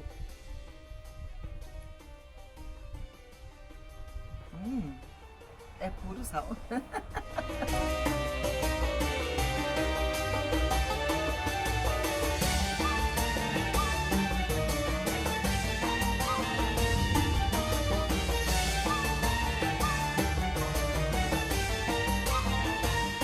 Olha que coisa mais especial, gente. Essa pedra aqui, olha que lindo. É toda sal, né? Aqui a gente vê a transparência. Olha o brilho. É sal cinza, é sal rosado, é sal branco. E o guia falou para eu experimentar que o gosto é completamente diferente daquele sal de estalactite que eu provei lá. Vamos ver? Salter, né? É bem mais salgada do que a primeira.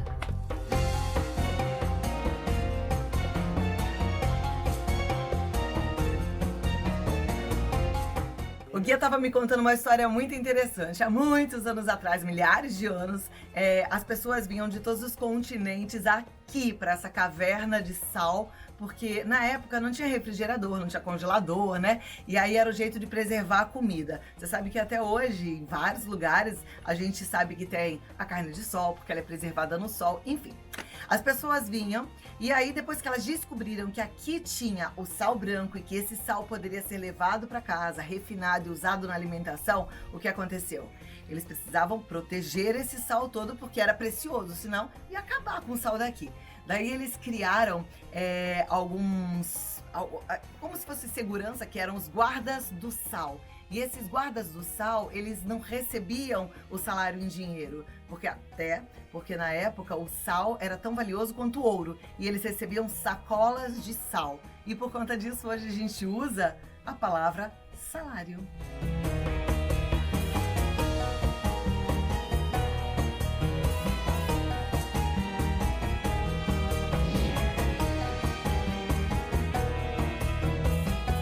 Eu resolvi dar uma subidinha, mas parei no meio do caminho porque eu fiquei impressionada com a beleza disso aqui. Gente, olha, parece uma escultura. Eu falo, Deus é o maior artista de todos os tempos.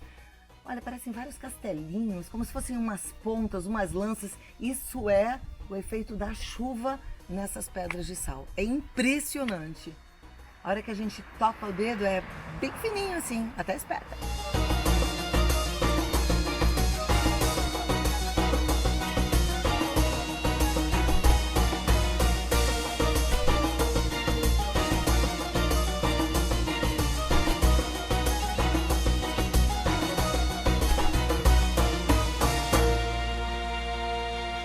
Uma outra coisa que poucos turistas fazem é tirar um bom tempo na velha cidade de Jaffa.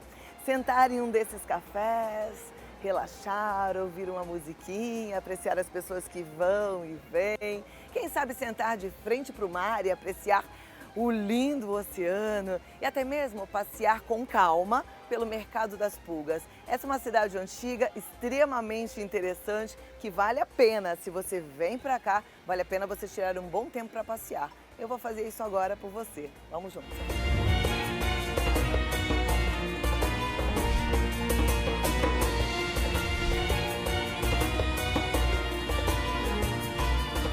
Jaffa foi incorporada a Tel Aviv e hoje é um só município que leva o nome oficial de Tel Aviv Jaffa.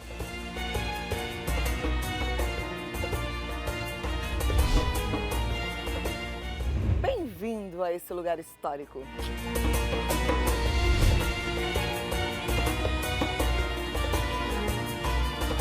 Ó, não esqueça de pedir o cardápio, pelo menos em inglês, né? Porque esse daqui... não estou entendendo nada.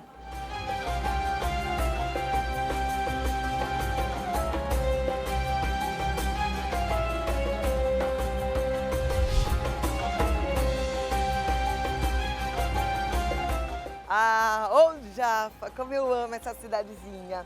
Sabe que hoje ela pertence a Tel Aviv, né? Mas ela conserva todo o jeitinho oriental.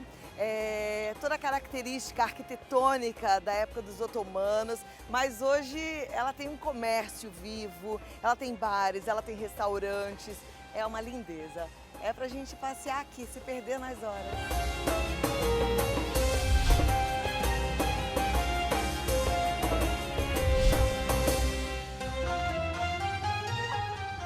Gente, eu precisei prender o cabelo porque o calor aqui é forte, viu? Aliás, tirando o inverno, em qualquer época do ano em Israel, venha preparado. E toma bastante água, não esqueça disso. Agora, eu parei em frente a essa barraca porque eu fiquei encantada com esse trabalho. Olha esses quadros, são todos feitos de pedra. E olha, uma família completa com cachorro. Olha um casalzinho de noivos, gente, que coisa mais linda. Olha esses dois aqui no banco da praça. Eu nunca tinha visto um trabalho assim. Simplesmente maravilhoso. Eu tô encantada. It's amazing. Awesome. Oh, you do? Oh, thank you. Thank you.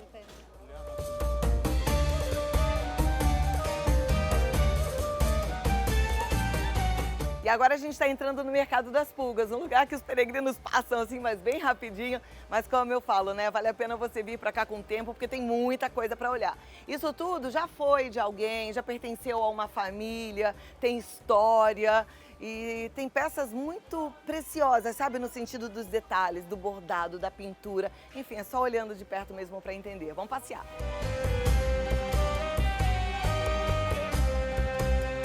Uau, aqui eu achei a Arca de Noé, hein? Olha lá.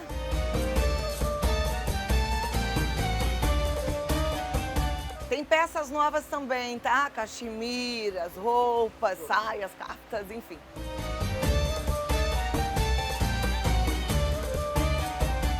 Eu tava aqui, parei pra admirá-la, porque ela é bem diferente, bem exótica. Ela tava me falando que ela acha o povo brasileiro lindíssimo. Ela esteve no Brasil há 3 anos.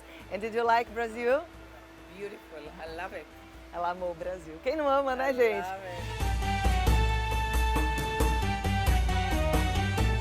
É de se perder aqui, por isso é que eu falei, uma das coisas que poucas excursões fazem, porque é pra você vir, mas com calma, pra ficar, pra curtir, pra apreciar. Vale a pena.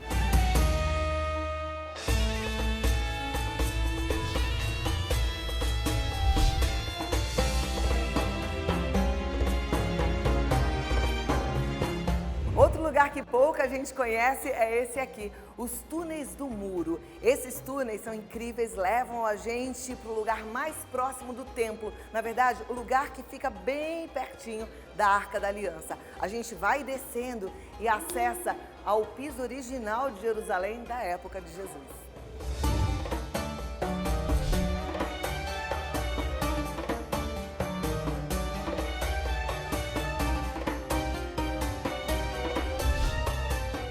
Antes da gente entrar nos túneis, deixa eu tentar te explicar um pouquinho. O que é o túnel do muro?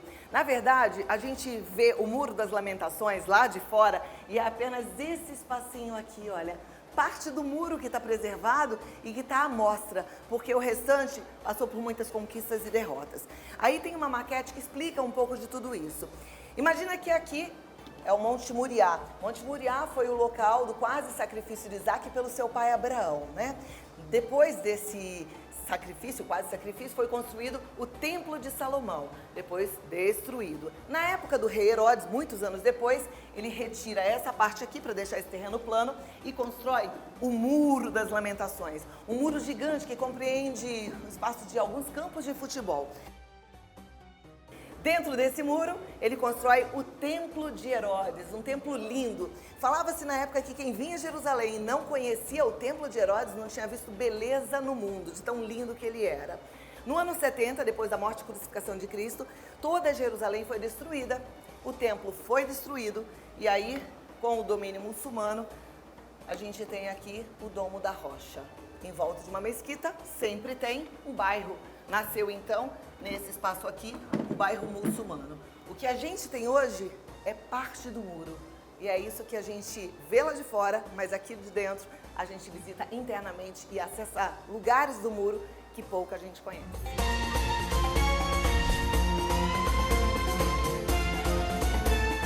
Os túneis do muro têm várias particularidades, vários cantinhos especiais. Esse daqui é o mais novo, lindo, faz parte da escavação e foi construída uma sinagoga. Olha que trabalho maravilhoso, olha o piso dessa sinagoga. Lindo, lindo de apreciar e pouca gente visitou esse lugar.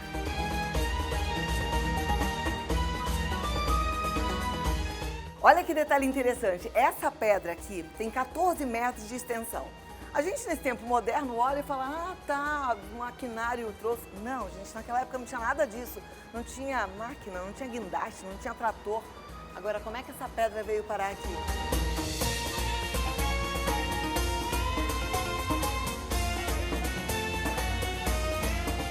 Esse pedacinho aqui, onde elas estão rezando, é parte do muro e acredita-se que é o local mais próximo de onde ficava a Arca da Aliança.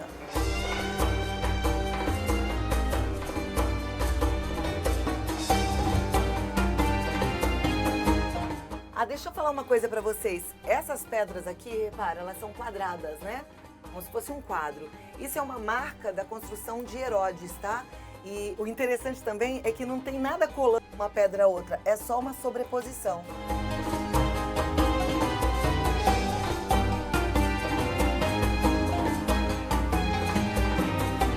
Para vocês entenderem, tá lá o muro e a gente está do lado de cá, na rua. E ó, essa é uma peça original da época de Herodes. E segundo o que me ensinaram, essa pedra foi colocada aqui e na verdade nunca foi usada, mas ela tinha o intuito de ser como uma calçada, guia da Rua de Herodes.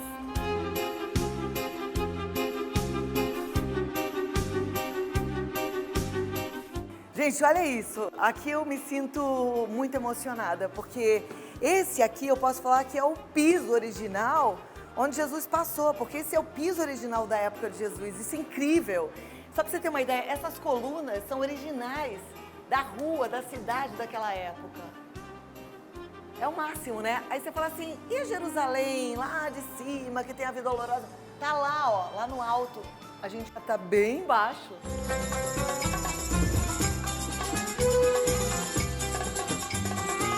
Eu visitei os túneis do muro em 2014 e eu tô encantada porque de lá pra cá muita coisa ficou ainda melhor. Além da gente estar visitando Jerusalém pelo subterrâneo, atingindo, tocando a pedra original daquela época, pisando no mesmo lugar onde Jesus pisou, a gente tem a explicação de como tudo isso aconteceu e foi construído. Sabe aquela pedra que eu mostrei lá no começo, com 14 metros de extensão?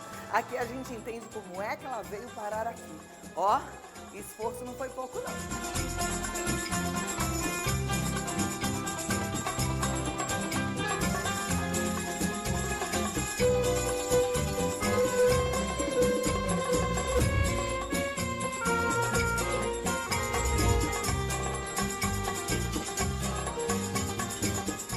Como eu disse para vocês, as escavações em Israel nunca param, sobretudo aqui em Jerusalém. Imagina assim, gente, juntinho ao muro e talvez parte do templo, a gente nunca sabe.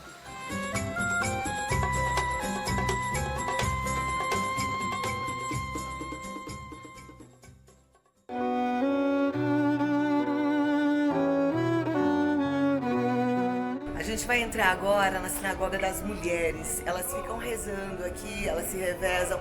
Tem mulheres rezando dia e noite aqui dentro do túnel e vocês vão avistar aqui uma boa parte do muro.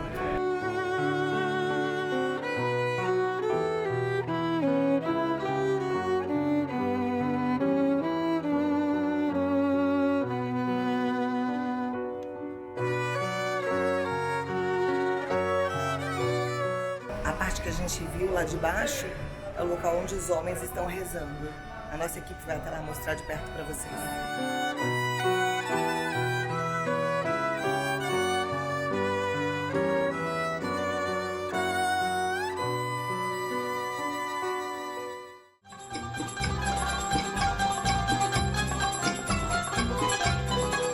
Deixa eu dar uma dica sobre alimentação. As pessoas me perguntam bastante assim, vale a pena ir com pensão completa, café da manhã, almoço ou jantar, ou meia pensão? eu realmente aconselho você a fazer o esquema de meia pensão, porque na correria a gente não quer parar para fazer aquele almoço longo, né? Então, ó, um bom sanduíche mata a fome e tá tudo certo. Para você que não come pão, eu, por exemplo, optei por uma salada e é linda, super saudável. Aí vem o hummus, tem um ovinho cozido, tudo de bom, né? A gente mantém a linha, enche o corpo de energia com muitos minerais e vitaminas. Uma outra dica que eu dou para você sobre jantar é: aproveite os restaurantes, mas saia também, porque aqui em Israel tem um restaurante mais delicioso que o outro.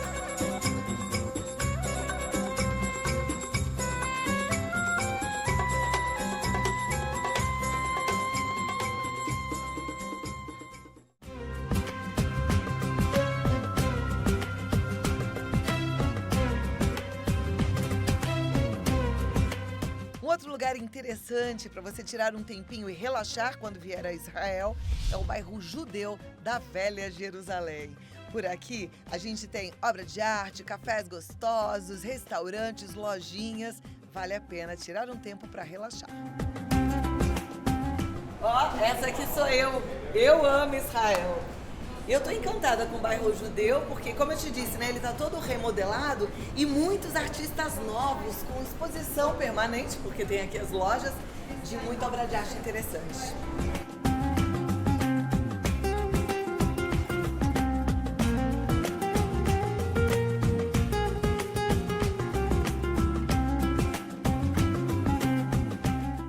Olha o que eu achei aqui, gente. É um pandeiro?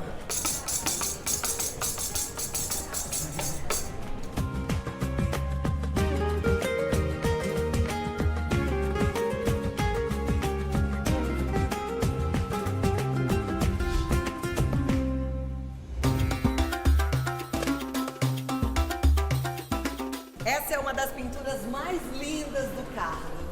Gente, Cardo era a principal avenida romana, era a rua do comércio. Você vê lojinhas dos dois lados, mas aqui me chama muita atenção o presente, revisitando o passado e trocando uma romã. Olha aqui, figura mais linda, né? Eu queria que você reparasse em outro detalhe aqui do Cardo, as colunas. Tá vendo só? Porque eu vou te mostrar alguma coisa muito especial aqui no bairro judeu agora. Vem comigo.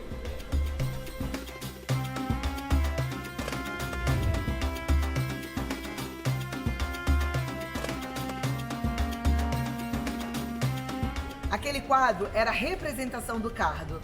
Aqui, olha aqui as colunas. A gente está no verdadeiro Cardo da época antiga de Jerusalém. Olha que lugar, gente.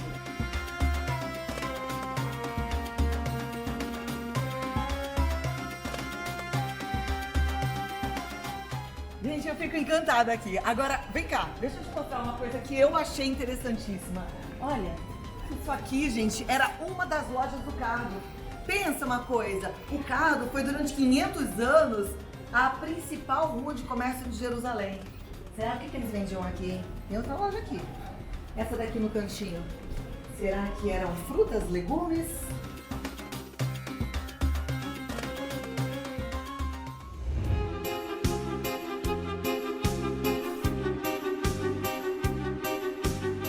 Olha, eu tô aqui sentada tentando escolher o que... Não, tá de cabeça para baixo, né, gente? Oh, encontrei! Tem um menu em inglês. Na verdade, eu vou só tomar um cafezinho, mas eu queria mostrar para vocês uma coisa que eu achei, pelo menos, bem interessante. O contraste do Oriente com o Ocidente. Esse pedacinho do bairro judeu é por Europa. Como qualquer café europeu, eu tô aqui sentada, embaixo de flores, um visual lindo, com muita paz, muita tranquilidade. E agora, um cafezinho. o Todarabá. Que lindo esse café, né? Tá quente, bem quente, mas tá bom.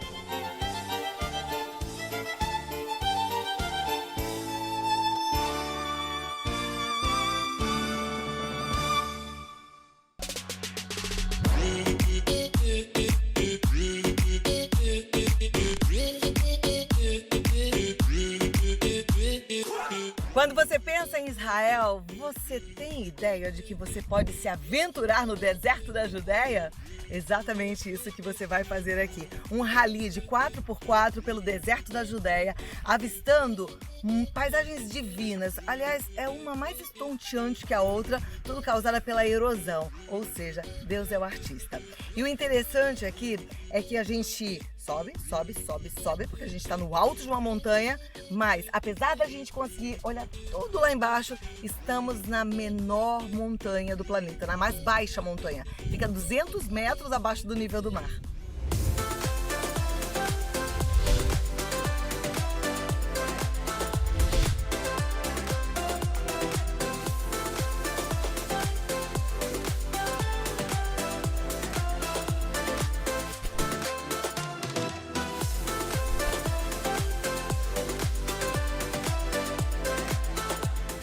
O tour percorre 20 quilômetros pelo deserto da Judéia. Coisas boas de você saber é que fica bem pertinho do hotel, então assim, eles buscam a gente no hotel, rapidinho você já tá na entrada desse caminho. E olha, você vai gastar aproximadamente 2 horinhas para fazer tudo isso. Qualquer pessoa pode e deve fazer esse tour, esse Jeep 4x4 no deserto da Judéia.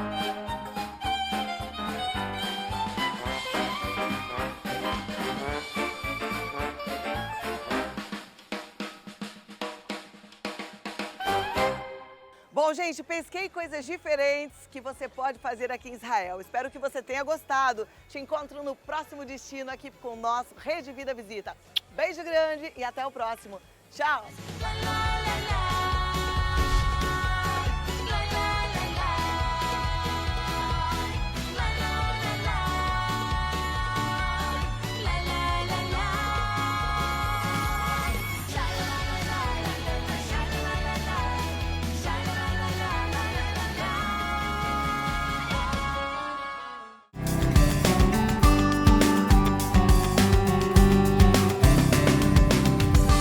Momento Rede Vida Visita.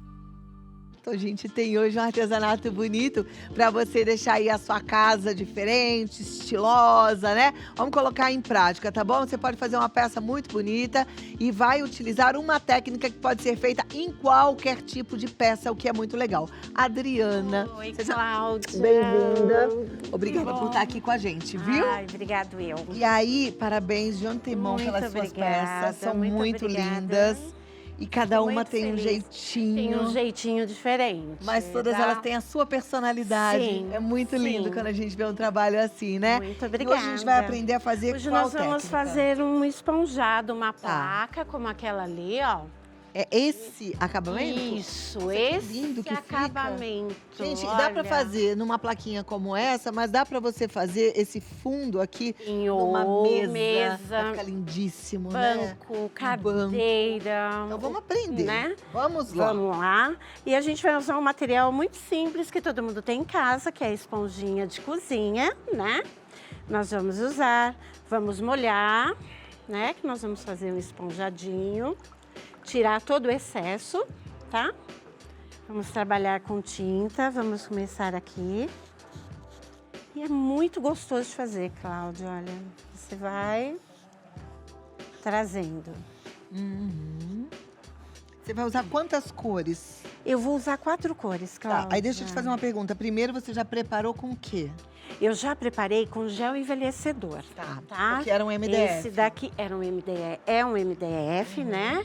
E ele vem cru, então eu dei uma preparada, passei o gel, lixei. Tá. Aí depois que a gente vem com a tinta, Tá. tá? Porque a tinta, muita água no MDF, né? Tinta PVA. Isso, PVA no MDF acaba inchando. Então a gente prepara antes também, tá bom? Vamos trocando.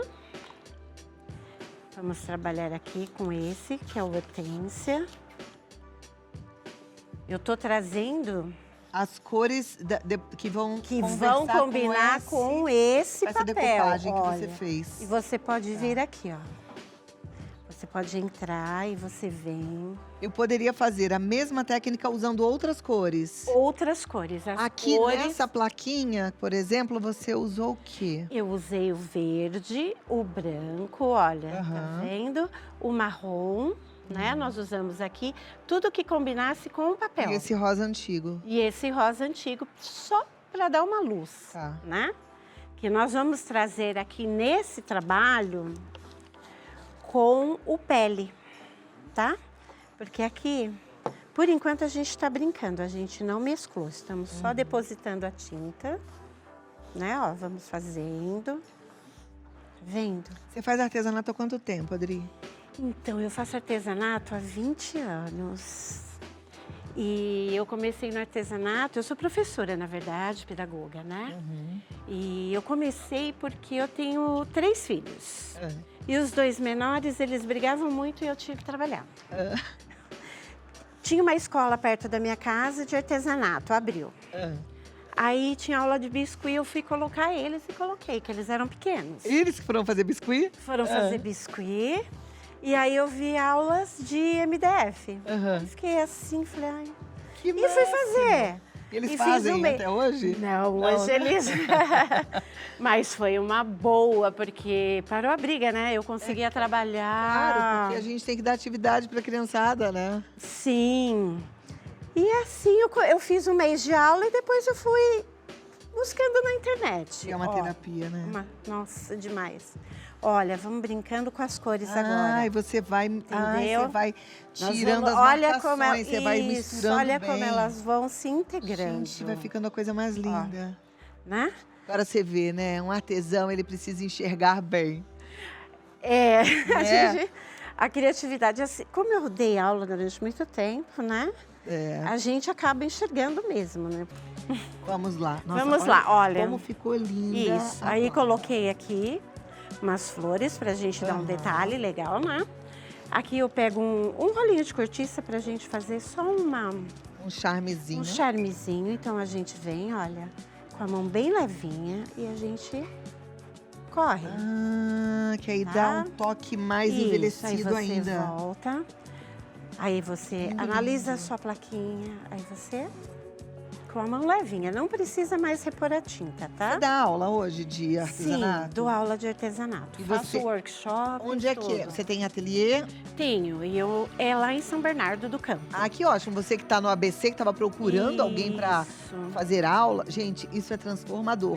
Você que, de repente, se aposentou, está sem uma ocupação. Faça. Você sabe que minha mãe está fazendo artesanato lá no Rio de Janeiro, né? Toda quarta-feira. Ai, Ela tá olha amando. lá. A vida muda, né? A vida muda. Sim.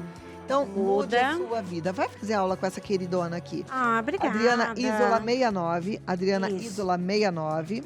Isso. No Face é Ateliê Adriana Isola. Ateliê Isso. Adriana Isola. Isola. E o WhatsApp dela é o 119 9101 5042. Isso. 119 9101 5042. Certo, aí agora a gente já cola, vamos finalizar, né? Bastante cola branca extra, tá? De boa qualidade. Não usar cola escolar, não que ela não seja boa, é boa para a parte escolar, não para o artesanato, que a gente precisa de uma cola, né? Eu De falei boa do qualidade. artesanato como terapia, mas Isso. também fonte de renda, hein, gente? Fonte Porque de renda. Uma peça dessa, é. você vai gastar de custo R$60. Dá para você Isso. vender brincando por R$199, R$200. Sim, dá. Ela prontinha. Porque aqui, aí você... Olha que graça. Ela pronta como porta-chaves, como porta-paninhos, né? Ai, tudo, porque essa placa... Essa placa linda. É elegante, né? Aí a gente faz um charminho. Um charminho, ó. Vamos pôr uma borboletinha aqui. É, para que tudo que a Adriana Isola faz tem lá a graça, né? Tem o toque dela. Eu acho que tem que ter. Além de dar aula, porque, você também olha, vende as suas peças, Dri? Vendo sim. Entra lá no seu tem Instagram, tem encomenda, tudo. Tudo. Você pode, inclusive, Tudo que eu encomendar faço. um presente personalizado. Pode. Adriana Pode. Isola 69. Isso. Né? Participo de feiras. Maravilha. Enquanto ela vai terminando, eu vou falar para você assim. Muito obrigada pelo carinho, pela audiência, pela E amizade. aqui a gente coloca os ganchos depois. É isso. Obrigada por você existir. Imagina, Que obrigada Deus abençoe a a sua você. semana. A sua Que também. Deus abençoe a sua semana. Os seus netos, que são lindos que eu acompanho. Obrigada. Muito lindo. Ó, meus amores, Deus abençoe a cada um de vocês, da cabeça aos pés também, tá? Beijo muito grande e a gente se encontra amanhã. Parabéns, Ri. Parabéns pra você também. Obrigada. Na mão de Deus, pois ela, ela te sustentará. Não temas, segue adiante e não